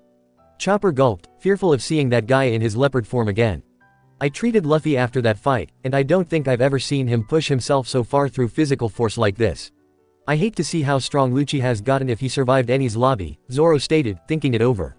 The two were going at it, seemingly evenly matched. The two tried to punch each other at the same time, their fists clashing together, creating a shockwave so strong that they could all feel it. In fact, it was so powerful that all the crates around them shattered into pieces and they were both sent flying backwards and crashed into the damaged crates. The fight barely started and already it's scaring me, Brook gulped, feeling that man's strength made him feel a little lightheaded. If he had been fighting him himself, he'd be a pile of bones on the floor. We're in for one hell of a show, Frankie said knowingly. After pulling himself from the rubble, Luffy glared at Lucci.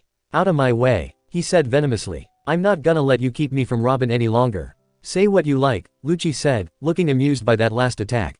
This is the end. You'll never see her again. You wanna bet on that? Sanji yelled. You beat him, Luffy. Chopper cheered on. Take him out. I made a promise, Luffy declared firmly, and I'm not gonna break it. I'm coming for you, Robin. Though she felt a sting of guilt inside over everything that has happened, knowing that it had been all her fault, Robin couldn't help but feel as though she had drunk a cup of Sanji's famous hot chocolate. Warm and full inside, the battle had become a stare down. Both of them glaring at each other, waiting to see who would make the first move. Luffy cracked his fingers, stretching out like he did when he fought Blueno, and then he attacked. He ran at Lucci, surprising him when he grabbed him and threw him right over his head into a pile of crates that hadn't been smashed yet before he took his chance and ran to the door, calling Robin's name. He can't really think that's gonna work, does he? Frankie yelled. He's more focused on getting to Robin than actually fighting anyone, Zoro said knowingly. But Lucci was up, even taking the time to dust off his clothes before he shot forward. He was barely able to keep up with Lucci's movements, but saw how he shot forward to the door, and kicked Luffy back, sending him crashing this time. Lucci then touched down, landing gently on his feet, as graceful as a cat, and not even glancing in Luffy's direction. Through the dust and smoke Luffy threw another large crate at him, with Lucci not even turning his head, only his eyes glancing to see what was flying at him. But throwing the crate had all been a ruse. Luffy was right behind it and punched right through it, using his Gatling gun as a way to try and take him by surprise. But as if he had observation hockey, Lucci casually moved from side to side, missing each and every attack before he threw a punch this time, and Luffy stopped his barrage of punches to hold up a leg and block it. Their own fights with CP9 were tough, but there was something different about this one. They truly were evenly matched at this point, perhaps with Lucci as the stronger one. It was almost impossible for them to keep up, both of them fighting so hard and fast that even Sanji and Zoro were having a hard time seeing the whole thing. Every time one of them threw a punch or kick, the other would block it. At one point, Lucci did a handstand like how Sanji would before he kicked Luffy so hard in the stomach that he was sent flying straight up and crashed hard into the ledge that led to a balcony above them, and then fell back with a painful smash to the floor. I think he's ripping you off, Sanji, Usopp said, wincing at that, knowing that if that had been him, he'd be either dead or writhing around in pain. Just another reason to hate this guy, he retorted angrily. Luffy rolled to his feet, holding his stomach in pain as he glared at Lucci, who also got back to his feet. He was looking rather smug, lightly rubbing his thumb across his face, as if to tell Luffy that this fight wasn't even a challenge. Luffy charged again, this time throwing his arms back and used a bazooka at him, which Lucci blocked with his leg before he kicked Luffy down into, yet, another crate. The nerve of him, Nami said angrily when she saw Lucci dusting his clothes off again. He can do that because he can, Zoro said, though he was also feeling irritated at seeing how cocky Lucci was acting here. Luffy's arms were on either side of the crates next to him and he launched himself forward like a slingshot, punching rapidly all the while. Lucci just smirked before he moved elegantly out of the way as that Luffy spun around and their fists clashed once again. Maybe this punch wasn't as powerful as the first, but Lucci was still able to kick Luffy back, neither one willing to give up. Never once losing the smile, Lucci just blocked each one of Luffy's punches with his own hands, moving so fast that it was as if they were blurred. Now almost roaring in frustration, Luffy tried to bite him. He didn't, Frankie laughed. In a fight to the death, anything works, Sanji said darkly, and he was glad to see that smirk wiped off Lucci's face. Even though he was able to dodge it, there was a faint trail of blood flying from a cut on his cheek. Not acting so high and mighty now are you? Usopp yelled, but at that moment, Lucci kicked Luffy hard in the face before he grabbed him by his shirt and threw him over his shoulder like he was a sack of flour. Or maybe not, Usopp whispered, rubbing the back of his head. Lucci seemed slightly surprised by the fact that some of his blood was spilled. He reached up and brushed his thumb over the cut before he looked at the blood and tasted it. What is with him tasting blood? Chopper gulped when he remembered the sicko when he tasted some of Luffy's blood back at the Galila mansion. He's sick in the head. That's why, Usopp said firmly. Perhaps he was curious as to how his own blood tasted since I doubt that anyone's been able to spill it before, Zoro said. Either case, that's not the important thing here. Back and forth the battle went before Lucci finally kicked Luffy right towards the door, where he tried to make a wild grab for it. But of course Lucci appeared in front of him again and kicked him in the chest, knocking the wind out of him, before aiming a hard punch to the gut. He's not even able to keep up anymore. Brook cried out anxiously, wishing that he could jump in to help. I thought we went over this, Sanji said loudly. He's focusing on getting to Robin more than fighting Lucci, and it's really starting to take its toll. Lucci just stood there with his hands in his pockets, waiting to see if he still had the guts to fight. Hattori, who had been fluttering around, landed on top of the rubble that Luffy was currently buried under. The best chance that Luffy has right now, is to focus on fighting this guy and leave the rest to us, Zoro said, glancing at Frankie. You came after Luffy didn't you? Yeah, and boy that was far from easy, Frankie nodded. After we got Chopper back to normal, Chimney showed me the tunnel and I just came through here. Lucci didn't want me to go through that door though, I'll tell you that. Just then, Luffy burst through the wreckage, causing Hattori to take flight again. Their rubbery captain was crouched down like a wild animal as Lucci smirked. They were stuck in a complete stalemate. Damn it, I can't get through, Luffy yelled in frustration. Robin's waiting for me. Just give it up, Lucci informed him, looking like he was enjoying this fight. You'll never see your friend again.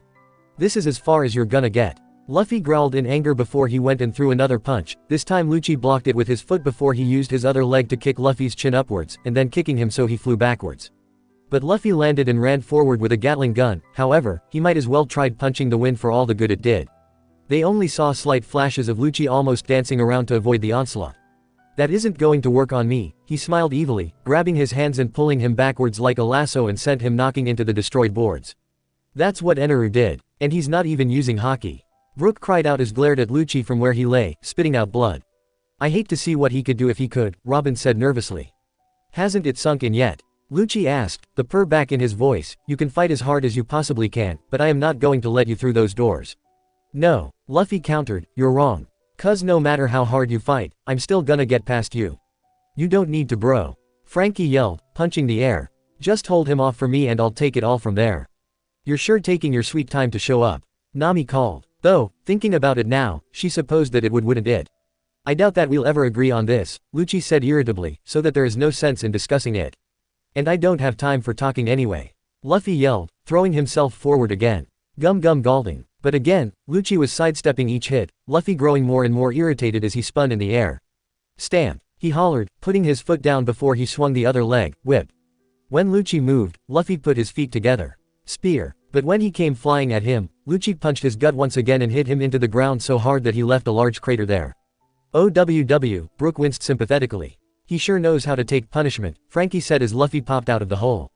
On it went, neither one making any progress until they heard footsteps behind them and they all turned in time to see someone come bursting into the room from the tunnel. It was Frankie. Oh, good, Chopper said in relief, now you can help. Not that he'd let me, Frankie said as his past self was looking around wildly. But at least now I know how long it's been. That Fukuro and Octopus Hair Man have already been taken out. And so had Khalifa, Nami added quickly, and we got the number 2 key to you guys, Zoro. So, Frankie went on ahead to take the keys we won to Robin already.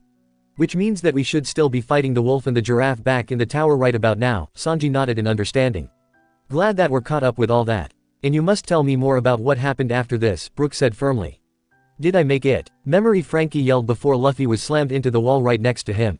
Pulling himself out of it, roaring with anger, Memory, Frankie yelled, whoa. Calm down, Straw Hat. At the voice, Luffy glanced up and rolled his eyes when he saw him. Aw, Frankie, he said in annoyance, I've got enough jerks to deal with. Get lost. What? Memory, Frankie roared at him. You mean to tell me you're still playing tough after all we've been through? We're bros now. Just deal with it. Damn, after all this, he still holds a grudge. Sanji said, rubbing the side of his head. Well, you can't say that Frankie doesn't deserve it, Zoro pointed out, since their fight was never decided, and that he did beat up a member of his crew at the time. Luffy takes it personally. But at the same time, he's got more important things to worry about than a stupid grudge. Well, he trusted me enough to let me help Robin out, Frankie said as his past self noticed Lucci standing there. Lucci's huh? He asked, as Lucci smirked once again. He giving you a hard time or something? By the way, I brought you 2 keys. I guess Robin's not here. He held up arm, ready to fire. Should I lend you a hand? Even if he needed it, he wouldn't let you, Zoro said perceptively. Getting involved in another's fight is something that he takes seriously. And like he said, Luffy told him firmly, no. Leave this guy to me. You should go after Robin. When Memory Frankie looked at him, Luffy added, you can get to the gates of justice through the door behind that pigeon guy. Robin left a while back, so we're running out of time. Keep going and don't look back. Yes, Nami nodded, and with Luffy having his hands full fighting the pigeon guy, that left you Frankie. You couldn't have come at a better time, Robin added, looking at him as she smiled at the memory of how he had saved her from those bullets.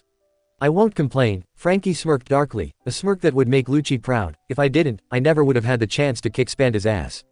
Past Frankie grinned in understanding. You can super count on me, brother. Eat this, Luffy cried as he charged forward at Lucci with his Gatling gun once more. Paper art, Lucci said calmly as he headed forward, almost drifting to avoid the attacks. They collided again, with Luffy's fist being caught by Lucci's hand, and when Lucci tried to kick him, this time Luffy caught it with his other hand. Luffy sent a pistol at him once he was freed, yet Lucci appeared behind him with his shave technique so that he could aim another kick which Luffy blocked. But the next kick knocked Luffy down, who almost hit Frankie when he was making a mad dash for the door, and tripped. Straw Hat, Frankie called worriedly, but he got back up and charged for the door again. It's strange hearing you call him Straw Hat instead of Luffy. Chopper couldn't help but speak up. Well, I hardly knew the guy back then, Frankie admitted, and the time that we did meet up back at Water 7, we were trying to kick each other's asses.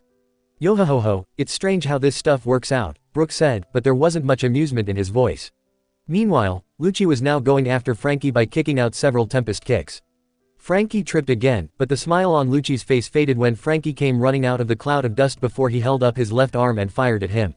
Of course, Lucci dodged it easily and Frankie was skidding dangerously as Lucci appeared in front of him with his fist pulled back. No, Usopp cried in panic, but Luffy rocketed in and blocked the attack by jumping between them. So that's what happened, Frankie said as his past self seemed stunned to the whole thing. It all happened so fast, he was never completely sure what had happened. Luffy had tried to use a bazooka on him again, and soon their hands were locked together, Luffy doing everything he could to hold him back. Hey, you got him, Memory, Frankie said startled, before he held up his arm once again, ready to fire. Good. Hold him right there and I'll blast him. Yeah, looking at it now, I doubt that it would have done any good, Current Frankie nodded. He probably would have killed you, Robin offered casually. Geez, thanks for the vote of confidence, sis, Frankie said, rolling his eyes. Forget it, Luffy called, struggling to keep Lucci there. I said I'd take care of him, right? Come on, go. Stick to the plan and leave this guy to me. Get serious, man. Past Frankie called back, this guy's too strong. We gotta work as a team on this one. That's enough, Luffy yelled, this is my fight. Not yours. I can't lose to him. For the last time, you gotta get out of here and find Robin now. I'm counting on you. If you can't help her, she's gone for good. A very strange expression washed over Memory Frankie's face, and the current one knew just what it was. He was remembering how desperate he had been to save Tom, how he had been taken away from them and how helpless he had been when he had been unable to do anything to help. He knew just what Luffy was going through at that moment, that desperate desire to do anything to save someone you care about. Disclaimer: this story do not belong to me. The author is Warm Memories and Brotherly Bonds by RoseDragonWitch. This is the only chance we're gonna get, Luffy declared. Straw Hat, Past Frankie whispered before he seemed to come to the conclusion of what needed to be done. Ah, Robin smiled, you're like a crew member already. What can I say? Current Frankie laughed with a shrug. He can be very convincing. Damn, how does he do it? I think we all ask that question. Nami laughed a little as she shook her head. Typical Luffy, risking his life for someone else. He sure puts on a strong front, but after all this, how has he always managed to stay so lighthearted? She knew that even a few hundred years from now, people will always see this as a declaration of war, but at least they would all know that it was for the sake of a friend. Well, he may be a pirate, but he's completely different from the rest. Why else would she want to come along with them? Ridiculous, Lucci said, finally breaking free from Luffy's grasp by kicking him once again. You can't escape. He turned his attention back to Frankie, but Luffy jumped up to his feet and wrapped his arms and legs around him several times to keep him from going anywhere, screaming at Frankie to get going. Are you sure? Memory, Frankie asked worriedly. Of course I am, Luffy yelled as Lucci struggled. Goo. Alright then, Past Frankie said in acceptance before he nodded. Good luck, he called as he headed straight for the door. Yeah, once you save Robin then you can come back and help. Brook called determined. And get us all killed. Zoro asked, his eyebrows raised, were you not watching? If we had tried to get involved, who knows what would have happened. I already told you, Lucci said as he jumped, turning backwards and using his moonwalk to slam Luffy into the ground behind him and leaving another giant hole in the ground. With that, Luffy wasn't able to hold on any longer and forced to let go, which left Lucci ready to try and attack Frankie once again. Oh, hell, Sanji cussed as he saw the familiar attack Lucci had when he held his finger up in the shape of a gun. But thankfully Luffy stretched out his hand and grabbed his arm to stop him dead in his tracks. You better hurry up and leave Frankie, Nami said anxiously. Believe me, I was trying, he answered, but Lucci was the one who didn't want me to go. Luffy was still on his knees and gasping for breath. Get back here, he looked up dangerously, if you wanna fight, you fight with me. He then rushed forward with another kick, but the pigeon bastard blocked it with his forearm this time. Their captain tried to counterattack with a punch, but then Lucci appeared right at Luffy's side and thrust his finger into Luffy's chest. Have I ever mentioned how glad I am that Luffy's made of rubber? Usopp said worriedly, seeing how Lucci's attack didn't do much good. No, but it's a lot more powerful than a normal bullet, Nami said, hoping that Luffy was feeling as creative as always. Luffy glanced up and yelled, I told you, that won't work. Now, Lucci most likely knew that. But he kept going anyway. He began to hit him rapidly with his finger, hitting him so hard with those multiple hits that they knew that if he hadn't been made of rubber, he'd so full of holes that he'd make a sponge jealous. Even without his devil fruit powers, he's so strong. Brook cried out in shock. He's not normal, Sanji sighed, I thought we settled that. Straw Hat. Memory Frankie shouted, looking like he wanted to run over and help, but he stopped. No, wait, he muttered to himself before he turned and ran for the door again. I can't worry about him. My only concern is getting through those doors and fast. I never realized how cold I sounded here, Current Frankie said. You were just following orders, Zoro commented. It's one of his crazy whims. You get used to them eventually. Hey, I'm still not used to them, Frankie laughed as his past self kept running, but Lucci stood in the way once again. Oh, come on, Usopp yelled out. Doesn't he know when to give up?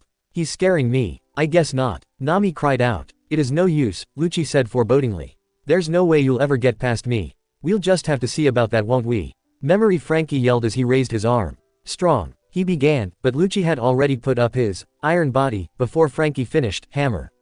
But thought he hit him squarely in the gut. It didn't even make Lucci grimace. He just stood there tall, with his arms behind his back. The spot where Frankie hit him smoked slightly, but other than that there was nothing. No way, Chopper yelled in disbelief, his eyes budging out of his head. He didn't even move. Nope, Current Frankie muttered bitterly to himself. That's how I knew how different he was from Fukuro. There's no contest. No way. He didn't even flinch. His past self gasped. That same punch sent that Chapapa freak flying. Ah, I see, Lucci said calmly, perhaps a little bit impressed by what he heard. You defeated Fukuro along the way. Sorry to break it to you, but my power level is 5 times his. He held up his hand at that, but none of them were completely sure what happened because it was so fast. But from what the two members of the monster trio saw, Lucci's hand had hit him a number of times, and so hard that he was coughing up blood and his eyes were threatening to roll into the back of his head. I remember that, Frankie muttered with a growl as Usopp, Brook, and Chopper yelled in fear. He rubbed his stomach and chest at the memory. And most of my body's steel too. He was barely even trying though. Usopp yelled. Seriously, how freaking strong was this guy to be able to do that to a cyborg? Why wasn't Luffy a pile of mush after all this? Oh, I'd love to face him again, Frankie said darkly, itching to use a beam on that self-satisfied look on that jerk's face. Bad guys shouldn't be allowed to smile that much. You think you can beat him now? Robin asked him curiously. I don't know, Frankie confessed, but I'm a hell of a lot stronger than I was here and it wouldn't hurt try. Actually, I think it would hurt you, Nami countered. Still, I'm impressed you defeated Fukuro, Lucci complimented as Memory Frankie coughed and bleed. Chopper wanted to run over and examine him already. He hated watching Memories when he couldn't do anything. Bringing down any agent of CP9 requires superhuman strength. Should I be flattered or not? Current Frankie asked. He may be scum, but he at least respects those who are strong, Sanji said, having picking this up after watching him fight. Not that that's enough to stop him from kicking your ass. No matter whose side you're on, Zoro said, there's always a thrill of fighting a worthy foe, though Lucci's still not taking this whole fight seriously just yet. He still thinks that Luffy doesn't stand a chance. Well, don't complain, Nami said firmly. Anything to keep Luffy from dying. Now, you die, Lucci said sinisterly as he moved in to kill. But at that moment, they heard Luffy's voice from behind them, Gum Gum Jet Pistol. Something came flying at Lucci so fast and hard that he never saw it coming. He was hit directly in the face, and was knocked backwards so hard it was as if he had been shot out of a cannon. Oh yeah, I bet he felt that one. Usopp cheered on as the others began to applaud at seeing that arrogant freak get what he had coming to him. What the hell? What happened? Memory Frankie screamed, getting their attention. He was staring at Luffy with wide eyes, as if he couldn't believe what he was seeing. They all glanced back to see Luffy back on his feet, his skin glowing red and steam billowing out of him. And what's with all that steam? That was one hell of a shock, I'll tell you that, the current one said, shaking his head. Never saw anything like it. Luffy didn't look at him, still in his horse stance, one fist on the ground. Second gear, he said ominously. He slowly raised his head as Lucci was getting back up, a hand holding onto his face where he had punched him. He didn't appear to be in any real pain, but he looked ticked off here. He was done with playing around. That last attack seemed to just make things personal. I can't keep my body like this for long, Luffy warned Memory Frankie. But I'll damn sure stop him, so go on ahead, and hurry.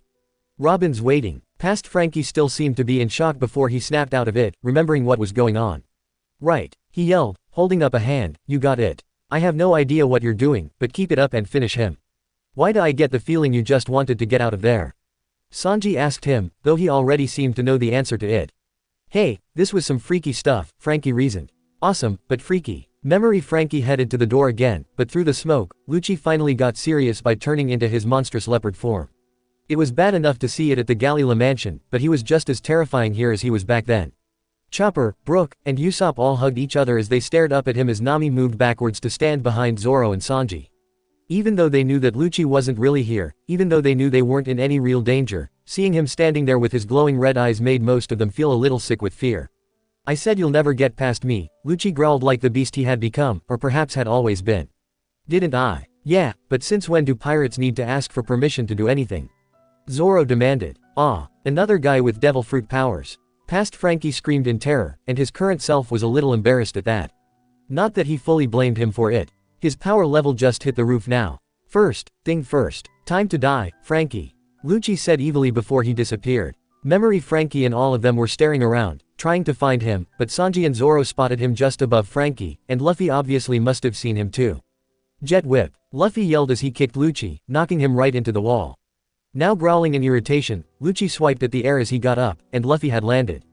But it was here they noticed something was wrong with Luffy already. He was staggering a little, walking with almost a limp. This isn't good, Sanji said, biting his lower lip. Why? Nami asked worriedly, what's wrong? Have you forgotten something? Lucci asked, cutting off their conversation. Back at the Galila building, this was the form I was in to defeat you with a single blow. Oh, I sure as hell didn't forget that little trip, Zoro thought to himself angrily, remembering how he was sent flying across the city and crashed into that roof. Yeah, sure, Luffy informed casually. But I was real hungry that day. I bet he loved hearing that, Robin said, glancing at Lucci. And she was right, he was liking it just as much as she thought he would. His eyes narrowed and he disappeared again, to try and attack him with his clawed finger. Because it was sharp, they knew that this attack would finally do some real damage. But before he could strike, Luffy had vanished this time and appeared behind Lucci. Gum Guum MMM. Lucci performed an iron body, yet it didn't do any good this time. Jet Bazooka. Luffy screamed. Luffy's attack was so strong that it went right through his defense and knocked him over for once. Now it's a real fight. Usopp cheered, punching the air. Remarkable. Brook whispered in awe, my skin is covered in goosebumps. Ah, not that I have skin anymore. Yo-ho-ho-ho. Luffy doesn't need to worry about going after me anymore, Robin said, glad that their captain wouldn't have his attention divided anymore. Now he can concentrate on fighting at full power. In the confusion around them, Memory Frankie bolted, running straight to the door and finally reaching it. Frankie, Luffy shouted, looking back at him. You gotta save her. He pushed the doors open and charged out of there. Just super leave it to me. Memory Frankie yelled in promise as he took off down the tunnel, and out of sight. Lucci glared off after Frankie, but didn't do anything else as he turned back to Luffy.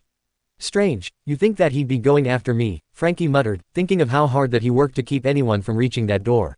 I think that he's more interested in taking down the bigger threat and then kill you later, Robin answered. Again, thanks for the vote of confidence, Robin, he growled back at her. Robin will be fine. I know Frankie can take care of her, Luffy said firmly, and he was grinning now, no longer having to worry about what was going on outside these walls. You bet. Frankie laughed confidently, thumping his chest with pride, she was in safe hands with me. Lucci didn't say anything for a moment as he looked over him, seeing how tired Luffy was acting already. Whatever you're doing seems to be taking its toll, he said, what a shame. The fight was just getting interesting. I don't care what happens, Luffy answered, his eyes narrowing, as long as I can beat you. But we all care, Luffy. Chopper scolded, wanting to knock their thick-headed captain upside the head for not thinking more about his safety. I see, Lucci said in amusement, as if he could imagine anything funnier. How stubborn. And without another word, he vanished into thin air. Bastard. Luffy yelled as he also disappeared. I hate not being able to see anything. Usopp yelled, gripping his hair in frustration, it's like looking at an empty room with invisible people or something.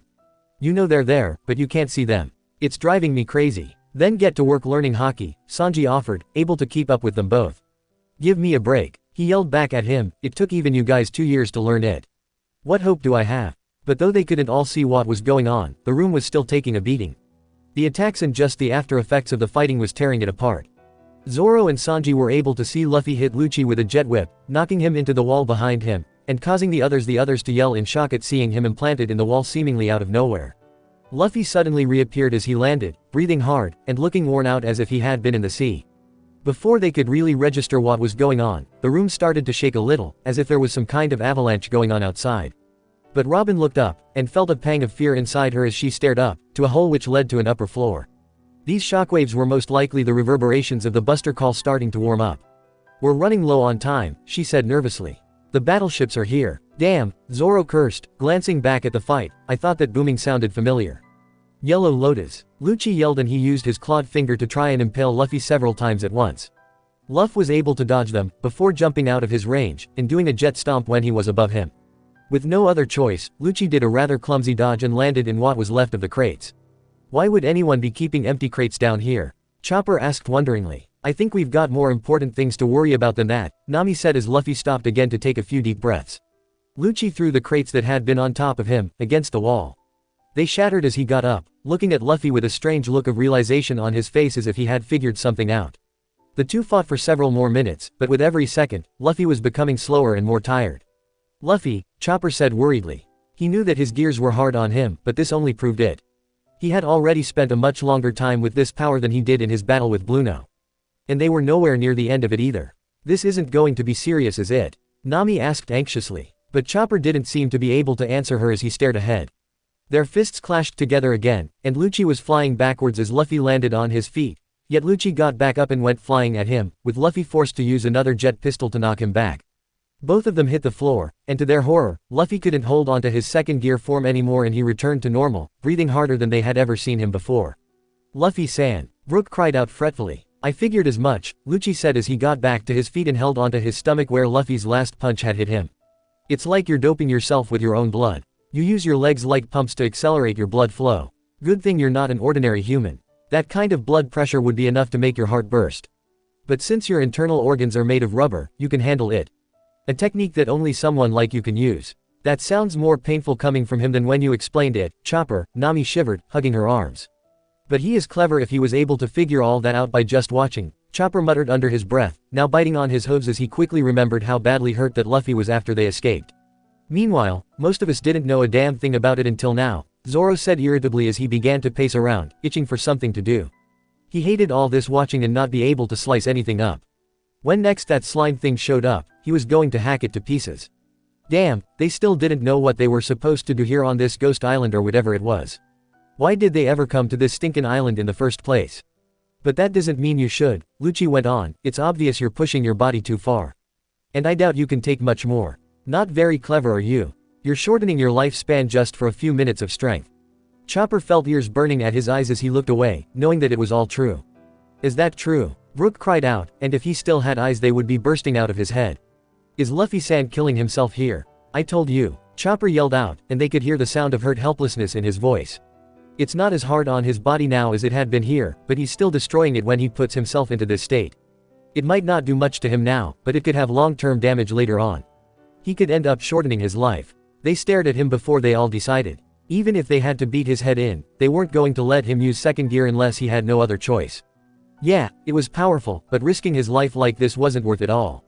Luffy, however, had his eyes closed for a moment, before he looked up at Lucci with a faint smile back on his face. It's better than letting you take away everything I care about. I'll do anything to keep that from happening. Luffy, you idiot, Nami whispered to herself, feeling her eyes burn a little at what she was hearing. But you've still lost, even if you defeat me. Lucci exclaimed and Luffy looked startled at that before he went on, you must have felt that explosion earlier. It's a pretty safe bet that was a battleship doing a warm-up shot. Shouldn't be too much longer before they launch a full-scale bombardment. Robin felt cold shivers go up her spine at the reminder. And for all we know, your friends in the Tower of Law could be dead already. Maybe they already got out, Lucci added, his eyes going to the door that connected them to the tower. Maybe they're already running through the underground passageway, trying to get here in time to help you.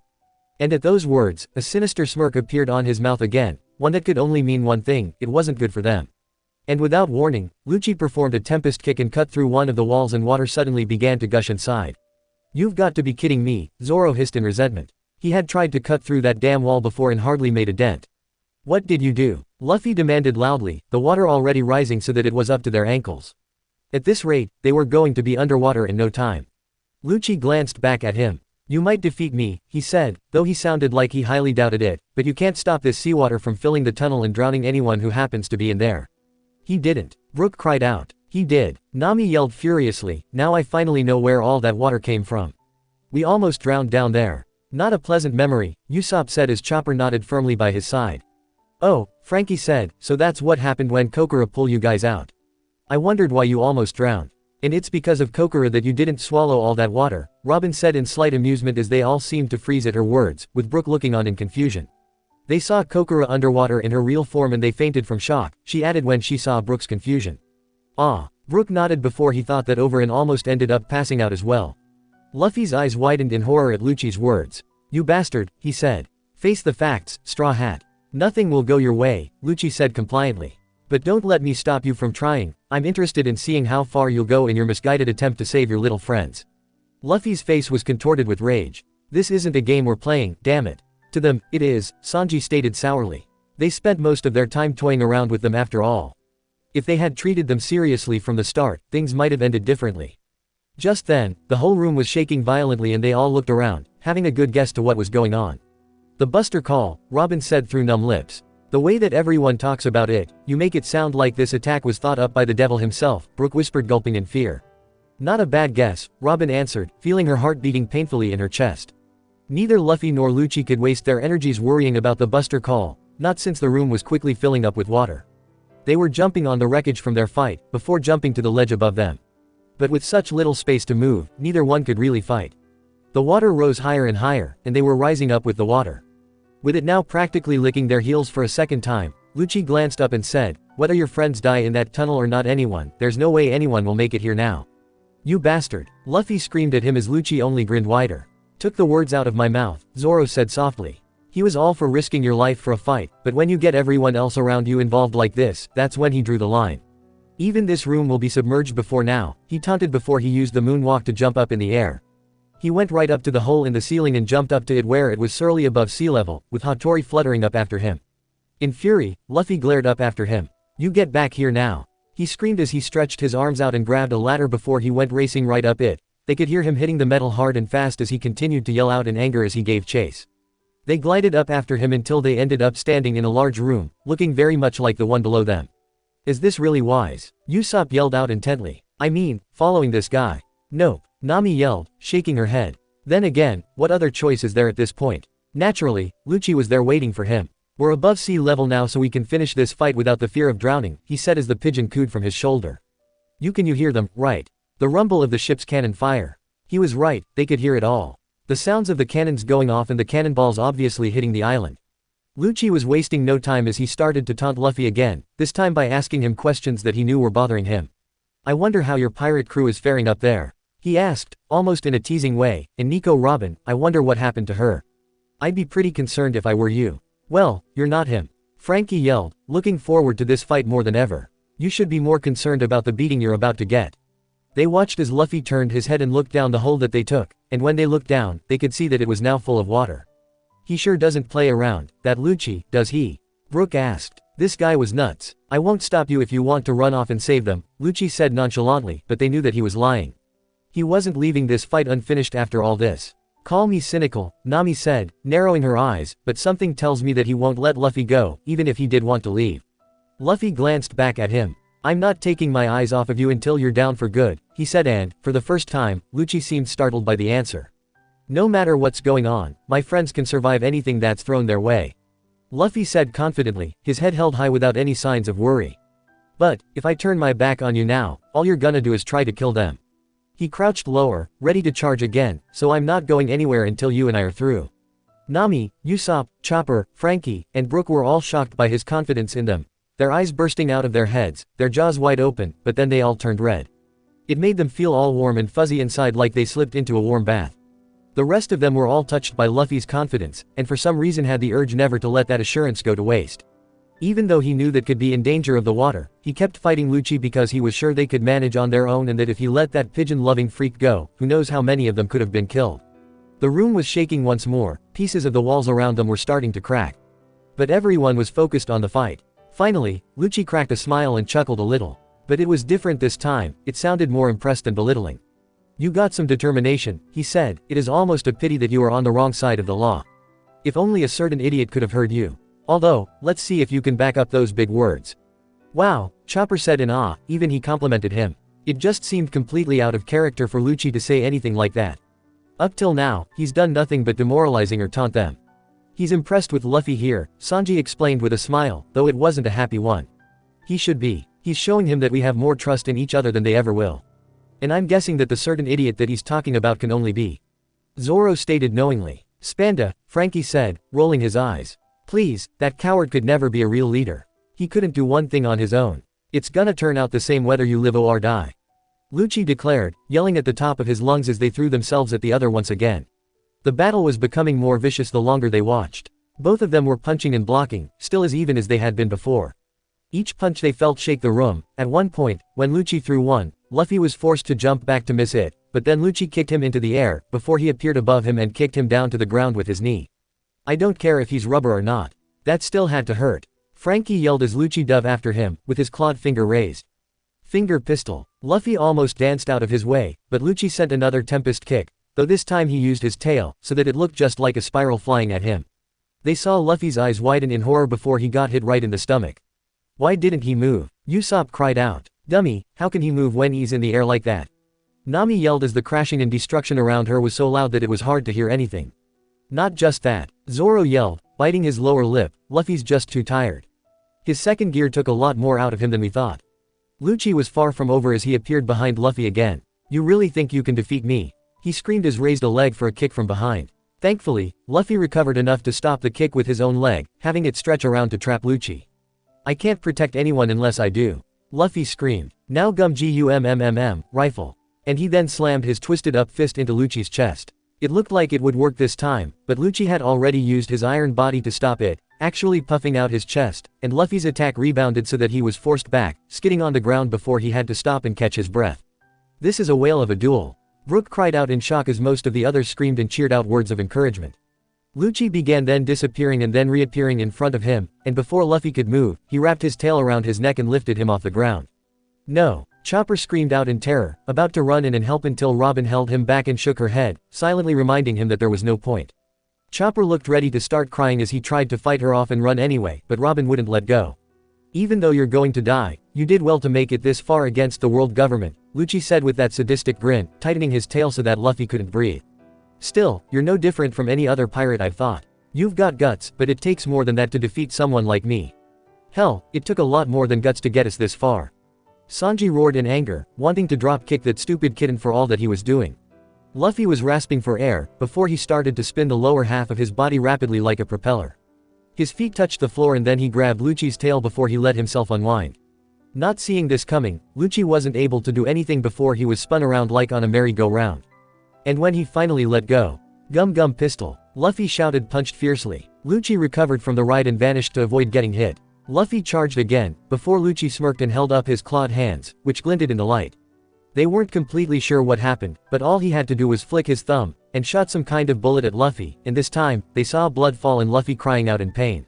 What happened? Nami cried out, her eyes wide. Bullets can't hurt Luffy, and he doesn't even have a gun. A projectile version of the Tempest Kick I'm guess, Robin answered, I see it.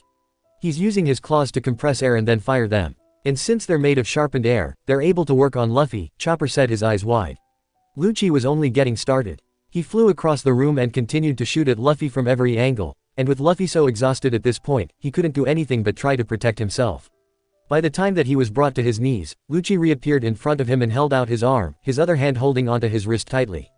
Flying finger pistol, fire sting, he said, and it was the same thing as before, only this one burst into flames and when it hit Luffy, it burst out look like an X before he was slammed into the ground in a cloud of smoke. Now he can set them on fire. Usopp shrieked in terror. My guess is through friction, Robin said, but there was worry in her voice as well. I'd be sorely disappointed if I was expecting any kind of real challenge from you. Lucci taunted, now seemingly sure that he was about to win.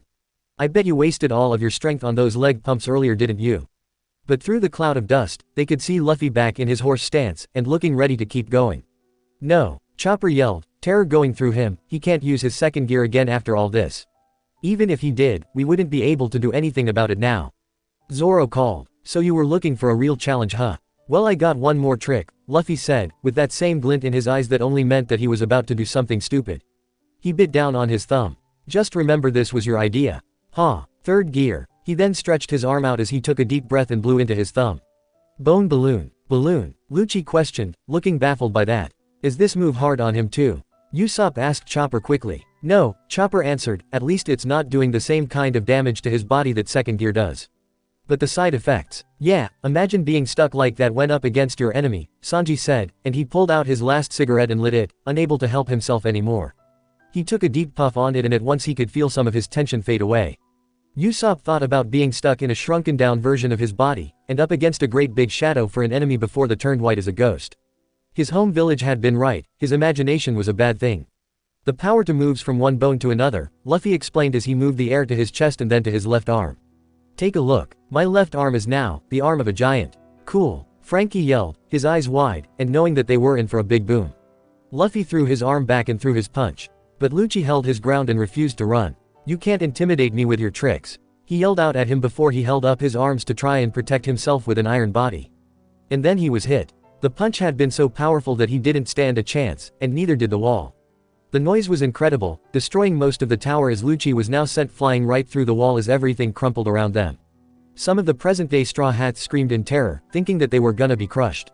Got him, Frankie cheered, punching the air. You think that idiot would have moved? Nami cried out, but she remembered that this fight was far from over. Good luck dodging that fist when it's flying towards you. Sanji yelled over the noise as he shielded his eyes to watch Lucci flying through the air. And I guess that he thought that it was all for show. Brook said, thankfully, who expects a balloon to hurt after all? Yo-ho-ho-ho. As Luffy pulled his giant fist back, they ran to the edge to get a good look, wanting to see what happened. Had it been under any other circumstance, Lucci would have landed in the sea for sure. Luckily for him however, they were surrounded by battleships, and he had landed on one of them, destroying half the deck in the process. Just our luck, Sanji hissed. Damn, if it had only been a few yards more, they could have gotten out a hell of a lot easier than how they did. They heard Luffy grunting behind him, and he had pulled all the air from his fist back into his chest and was flying upwards like a hot air balloon. That is so weird, Usopp said, shaking his head as Robin laughed. I can see what they mean when they think that he's fooling around, Zoro snorted as he watched Luffy hover over to the battleship. The rest of them stood back in the ruins of the destroyed tower, not really eager to get close even though they knew they were safe. Usopp pulled his goggles down to get a good look and was telling them all what he was seeing. From what he could tell, Lucci was getting up on the deck and back in his human form as he threw his jacket off, glaring up at Luffy with a look that clearly said that he was dead meat. He's still okay, Brook yelled in shock. There's no way an attack like that would have had no effect on him. Chopper yelled, staring around at the half-destroyed tower. Oh, I bet it did do some damage, but not enough to win yet, Sanji said firmly. That bastard's build like a brick shithouse. Aha, there you are. They heard Luffy's voice yelling as he floated right over the battleships. They could see the flashes of lights bouncing off Luffy and they realized that it was the Marines shooting up at him. What is it gonna take for those Marines to realize that bullets don't work on a rubberman? Frankie yelled, rolling his eyes. This is just getting old. Luffy must have thought the same thing. Yeah right, they heard him yelling. My bone balloon is too strong. And he lifted his foot and this time, air filled it up so that it grew. Gum gum giant axe, he put his foot down alright. And when he did, it almost ended up shattering the battleship right in half. It broke and splintered, while Marines were sent flying in every direction, usually right into the sea. It was a battlefield watching and the more excitable Straw Hats were cheering Luffy on. Despite all the damage that was going on, Lucci spun his way up to mast, he then jumped up and performed a tempest kick that Luffy narrowly missed. That was when they realized the big flaw of this new power, he moved so much slower than before. This was proven again when Lucci turned into his full leopard form and flew at him, biting him in the shoulder, causing Luffy to scream in pain. Now that was low, Zoro said in disgust. Oh, Usopp yelled as he hugged himself at the thought of razor-sharp teeth sinking into his body. Thankfully, Luffy pulled the air back into his chest to get Lucci off him before returning it to his foot and used a giant whip to take out all 4 of the masts on the battleship but missing Lucci. Those two are destroying everything. Nami cried out, pointing out and realizing how strange it was to see such a large limb attached to a tiny body. Usopp yelled out in pain again when he saw Lucci shooting Luffy with his finger pistol technique again, this time going right through his shoulder and spilling more blood. He then kicked Luffy downwards so that he hit the destroyed ship before he sent another tempest kick at him. But this time, the attack resembled a bird as it went soaring down at Luffy and actually sliced clean through the broken mast. What happened? What happened? Chopper screamed out, jumping to Usopp's shoulder and unable to take listening to hearing him tell them what was going on. He missed it. Usopp cheered in joy. He got out of the way. Any later and he would have been split in 2, Robin pointed out and they all flinched at the thought. Don't say such ill-omened things. Brook cried out fearfully. Just then, the other marine battleships around them began to fire upon their ship. Luffy finally let out the air and went flying, able to avoid the bombardment like someone had let go of a balloon. What are they doing? Brook screamed out, staring in horror at what they were seeing. They were open firing on their own ship. But there had to be at least a full battalion of their own men on there. They know what they're doing. Robin yelled over the noise, they just don't care. This is absolute justice. And they don't want evil to thrive. They were so frightened of Luffy, that they were willing to kill all their men just for a chance to destroy one pirate. And they didn't even get that done. Nami yelled, shutting her eyes and covering her ears over at what was happening before the whole ship exploded. But in her heart she said a silent prayer of thanks for that. He may be a rubbery idiot, but he was their rubbery idiot, and she wasn't going to let some Marines kill him off if she could help it. I can't believe this, Brook whispered, shaking his head and no longer wanting to see this. He couldn't believe the brutality that he had been forced to witness. He felt Zoro clap a hand on his shoulder as he slowly turned around, feeling sick to his stomach, not even wanting to make a skull joke at that. How could they do something so cruel and then use justice as a scapegoat? Frankie gritted his teeth, remembering seeing the ship blown to pieces while he was with Robin on the Bridge of Hesitation. He hoped they were proud of themselves. Not only did all those soldiers get a one-way trip to the morgue, but all their families were sure to be lied to, probably being told that it was a group of pirates that killed them all instead. How did those lousy government people sleep at night? Did they have any shame, regret, even guilt? Or were they just so rotten on the inside that they didn't feel any more? With a crash, Luffy landed back in the damaged tower and he had shrunk down once again. Breathing hard, he stared up at the sky. Too close. He gasped to himself as he sat up and stared off in the direction of the sinking, burning battleship. What's the deal with them shooting their own ships? Are they that dumb? He asked. As you can see, it doesn't take a genius to figure out that what they're doing is sick. Sanji yelled out. But maybe most of those Marines were able to escape from when Luffy and that overgrown kitten were fighting. He could see a lot of them being tossed into the sea. At the moment, Luffy glared down at his tiny hands. Oh great, he muttered, I got small again. Third gear's a really cool idea and it's really powerful, but talk about lousy side efforts. I was pumped up and big for about a minute, so I guess I'll be shrunk down for about a minute too. Lousy nothing. Usopp yelled, that's gonna get you killed. You might as well paint a great big bullseye on your head. As fast as his tiny legs will go, Luffy ran inside the tower, muttering that he had to hide until the side effects wore off before he'd be stomped like a bug. He found some crates that hadn't been destroyed yet and ducked behind them, but almost instantly Lucci was back and sniffing around for him. It happened so fast that all they knew for sure was that now Luffy on the ground, moaning in pain. Damn it, I suppose that his senses would be superhuman now as well. Nami said, biting her nails anxiously. Just when she thought this guy couldn't get any more dangerous. Lucci was looking like he was close to laughing at the ridiculous state that Luffy was in. So that power of yours demands as much as it gives, he asked, seems like a pretty fair trade thought. One must always pay a great price for a great power. PFF'd. I'll give him that, Zoro stated, feeling a little dirty for agreeing with this guy. Paper art life return. Fighting form, Lucci stated almost lazily, and his body did something strange. His hybrid form slowly began to shake so that his leopard body looked more humanized than beast. That's what that Kumadori guy did. Chopper yelled out, remembering how he could change from being fat and skinny in a matter of seconds. Luffy was forcing his body to sit back up just as Lucci stabbed his tiny body with his finger and causing blood to burst from his mouth before he was slammed into the wall behind him. Ah! Brook screamed out in panic. He got him. Do something, Luffy. Nami screamed out, her heart beating almost painfully in her chest. Time to give up, Lucci said, holding Luffy against the wall by holding his throat. If you continue these ridiculous attacks I'll have to, Lucci started to lecture before Luffy punched him in the nose. It was so weak that it didn't even make Lucci blink. No, Nami whispered, shutting her eyes, knowing that it wasn't going to end well for Luffy. She was right. In anger, Lucci slammed Luffy so hard into the wall that he could move, his limbs trapped, before he jumped away several yards and ready to finish the fight. I can't move. Luffy yelled as he tried to get his feeble body to hurry up and move. Not good. You should have let him brag a little more before you hit him. Sanji yelled out, with the way that he goes on, you'd be back to normal before he finished. I apologize, Lucci exclaimed, though he didn't sound at all sorry. But I've got to kill you in that stupid form. Now, die. Not the most heroic way to die, Zoro stated. How can you be so calm at a time like this?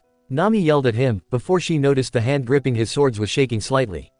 Zoro. Lucci ran at him, using both of his hands to create rapid-fire attacks and ready to pierce him with his claws. They all held their breath as Luffy cried out, change back body, he cried out, come on. Hurry up, or we're gonna die. But at that moment, they caught their first break. Lucci stumbled, falling to his knees and blood squirting from his mouth. What happened? Chopper gasped, falling to the ground in stunned disbelief. Zoro looked at Lucci, also wondering that, before his eye widened. Looks like the damage he took from third gear finally kicked in, he said, I had a feeling that attack had to do something to him. It damaged his legs. Brook cried out ecstatically. And to rise their spirits even more, Luffy's body chose at that moment to turn back to normal.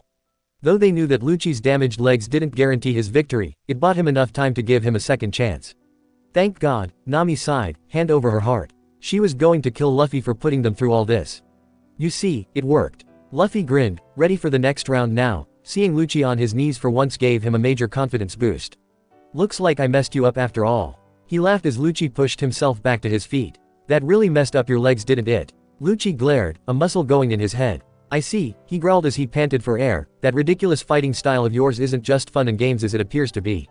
Nope, Sanji grinned, though that is a common thing to think. Ever hear the saying don't judge a book by its cover? Robin smiled as she looked at Luffy and feeling pride go through her. He may be small, he's got a big heart and he doesn't give up no matter what. But don't underestimate the strength and resilience of a six powers master, Lucci warned. In order for one to execute such powerful techniques their body must be powerful enough to sustain them. None of that matters to me, Luffy said as he flew at him this time. He tried to punch him, but though Lucci's legs were hurt, he was still deadly as he used his foot to block before he kicked out, Tempest Kick Victory Bird. And he sent the same attack that was shaped like a bird straight to him so that Luffy was forced to run for his life. The battle got even more intense if that was even thought possible. They were determined to beat the other now, no matter what the cost was.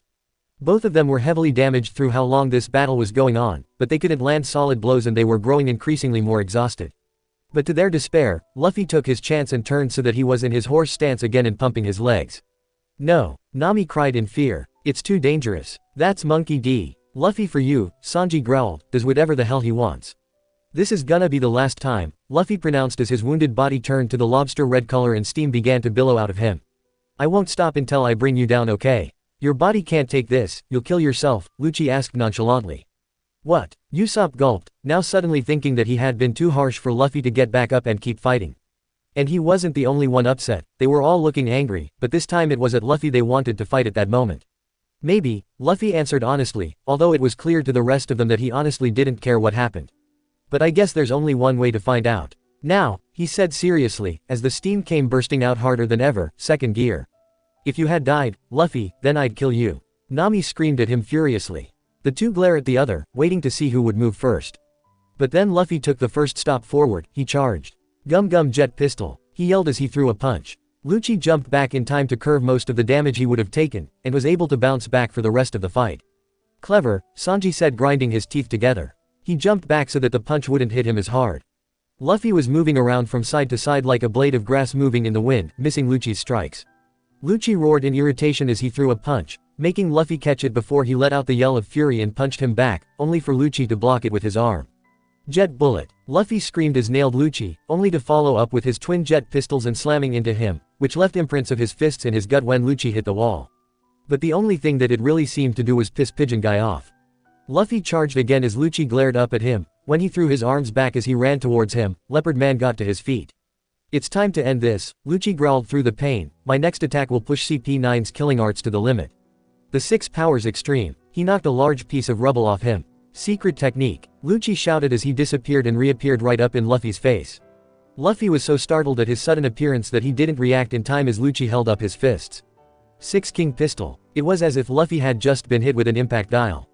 The shockwave, or whatever it was, burst in front of him with such force that blood burst and he was sent flying, the entire memory fading in and out, until he landed painfully on his back and no longer moved. Luffy, Chopper screamed and rushed to his side to check for damage. What was that? Brook cried as they all stepped forward as the memory was becoming blurry. What did he just do? Robin shook her head, unsure of what to say. It was a shockwave, but exactly what it was, she didn't know. But it appeared that it took its toll on Lucci as well, as he was breathing hard for air. Not that it stopped him from trying to finish Luffy off with a Tempest Kick. Luffy move, Usopp yelled out, and as if he heard him, Luffy was able to dodge just in time, with the attack splitting what was left of the tower open. They all stared at Lucci, still breathing hard, that last attack taking a lot out of him. He's not normal, Zoro said darkly, feeling as if someone was squeezing his insides. He makes all the other agents here look like weaklings. We wouldn't have stood a chance, Chopper shivered at the thought. And I don't know how Luffy does it. But it's like he just always knows who he has to beat if we're gonna win. I noticed that too, Zoro nodded, thinking back to when they watched him fighting that electrical freak Eneru. The rest of us are usually stuck with the scraps, taking out the lower members, so that there's no one left to get in Luffy's way as he fights the strongest one. He has the instincts of a wild animal, Nami said softly, staring over at Luffy's shaking form. Even more so than you do, Chopper. To add to everything else happening, the tower began to shake and they could clearly hear the cannon fire blazing in their ears. What now? Lucci asked as the wall started to collapse. The walls are, Luffy said startled as he stared around at the shaking building. What's that? Brook cried out, staring around, not understanding what was going on. The Buster Call is in full effect by now, Robin said shakily. But through the giant hole in the wall, they heard a familiar voice screaming out from above them. Hey Luffy, we made it. Staring up at once through the mostly destroyed wall, There they were, Memory Zoro, Sanji, Frankie, and Sniper King all standing on what was left of the Bridge of Hesitation, and each one looking like they had fought their way out of a war zone. "Oh, thank goodness you're all safe." Brook sighed in relief. He had been so worried about them all, and it made him want to sing to see them all alive. "Just barely," Frankie said, moving up his sunglasses to get a good look at themselves. "Everyone got to the bridge safe and sound." Memory Frankie hollered down at him. He cracked a smile before he added, "Don't you worry, we're all doing fine. We even rescued Robin like we said we would." Sniper King yelled, "All you gotta do is beat that guy." Past Sanji shouted, punching the air. "Typical that he keeps us waiting." The current Sanji said, smiling at them all. "Like always." They all smiled a little before Robin added, "Luffy will always be Luffy. We'll be waiting. I know you can do it." Past Frankie screamed, "Don't give up, Luffy." Memory Zoro suddenly yelled in encouragement, "We're all gonna make it." Sniper King screamed out louder than ever before as Memory Sanji finished, "We're all going back." "Yeah." Chopper cheered, his heart beating so fast that it felt like he had been running a race. This dreadful memory would be over soon. All Luffy had to do was finish what he started and they make the break for it. As for Luffy, he stared at them in amazement before he smiled in relief. Everyone was safe, and they got Robin back. Now he could fully concentrate on this battle without any other fear weighing him down. "So that's what you meant when you said Kokoro-san saved you?" Brook asked, remembering their talk from before. "That's right," Nami sighed, running her hand through her hair. "I remember seeing that wave of water filling up the tunnel and we were all running from it before it overtook us and we almost drowned.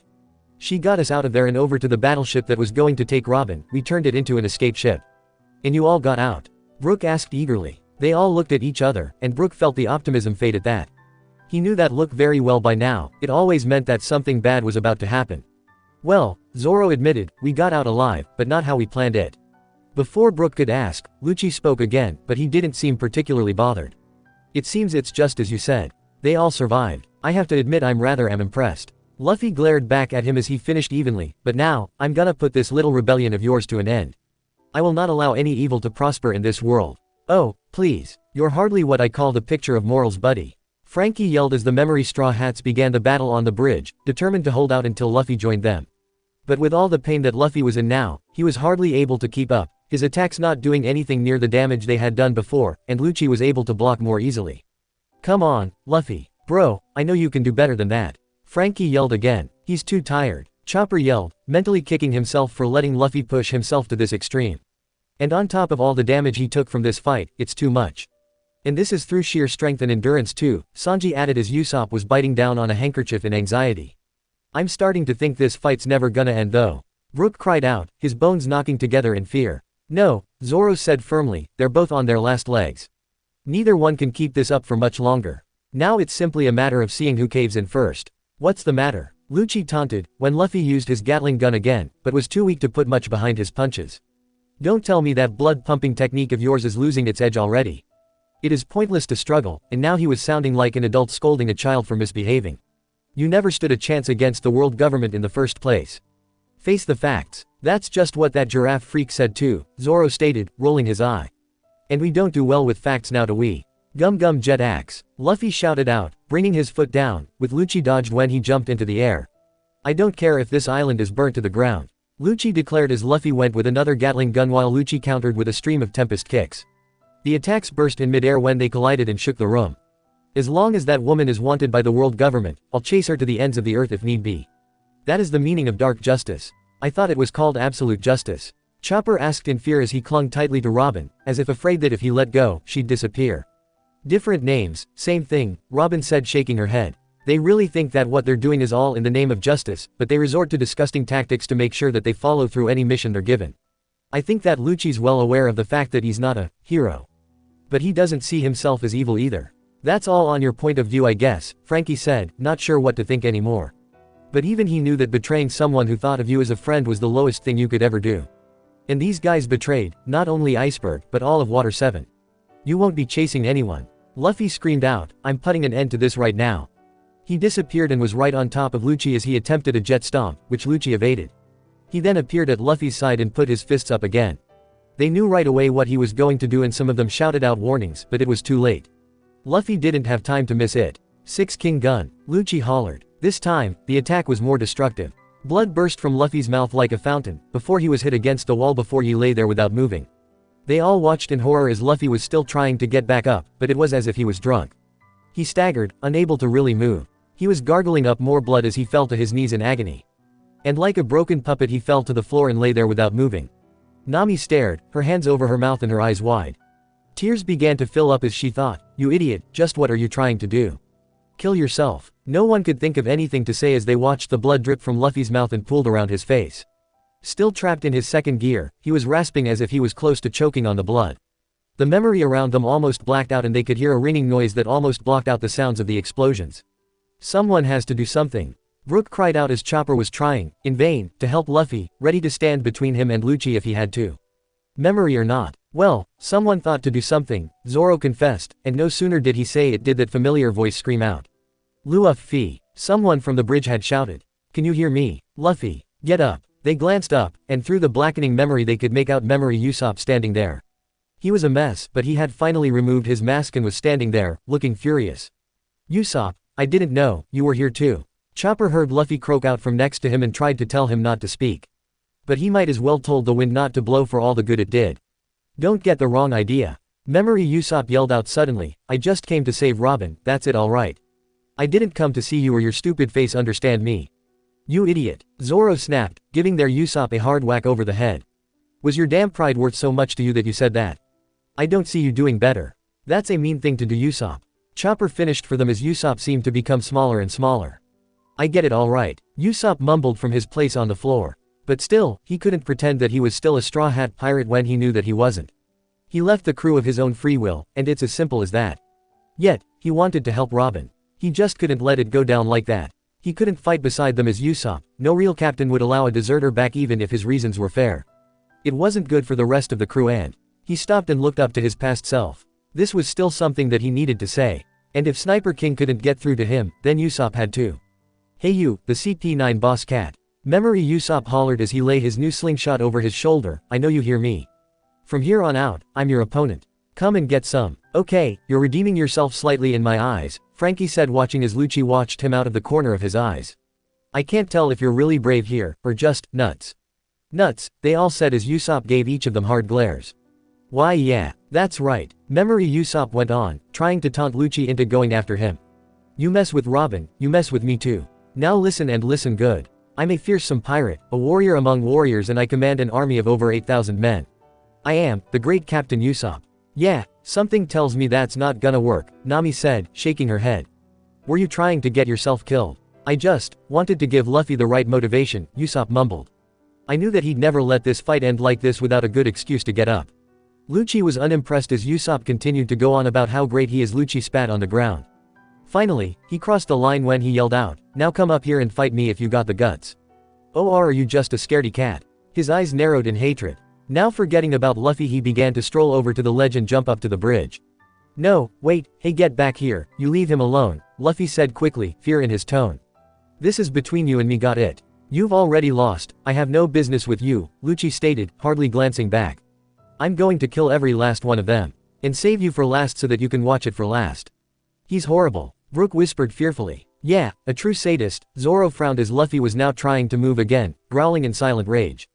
But Memory Usopp was still taunting Lucci to come after him. "Come get me, boss kitty cat. I am gonna take you out." You realize that if he did get up there, he was going to kill you? Sanji asked him as he shrugged back. "Yeah, but I had to do something to get Luffy up," Usopp said, and truthfully he was scared to death. He had never seen Luffy that badly injured. Seeing all that blood, looking like he was about to die, he just couldn't take it. He had to do something to encourage him even if he was too proud, and this was all that he could think of. Luffy coughed up more blood before he spoke up as loudly as he could to Usopp, "You idiot. Shut up already. He's gonna kill you. You shut up." Memory Usopp screamed at him, "What the hell are you going to do about it, huh?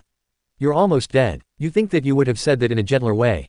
Nami offered, feeling her stomach turn at seeing how much blood Luffy was spitting up. "No, this is getting Luffy's attention all right," Sanji said, seeing the anger back in Luffy's eyes, "and when he's done with Lucci's he's gonna want to beat you up, Usopp."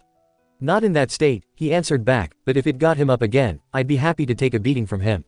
Luffy was panting hard as he said a little louder, "That pigeon bastard's mine. I'm gonna kick his ass all over the place." "Then get up." Past Usopp screamed down at him, and they could hear him choking back sobs, as if he was about to start crying.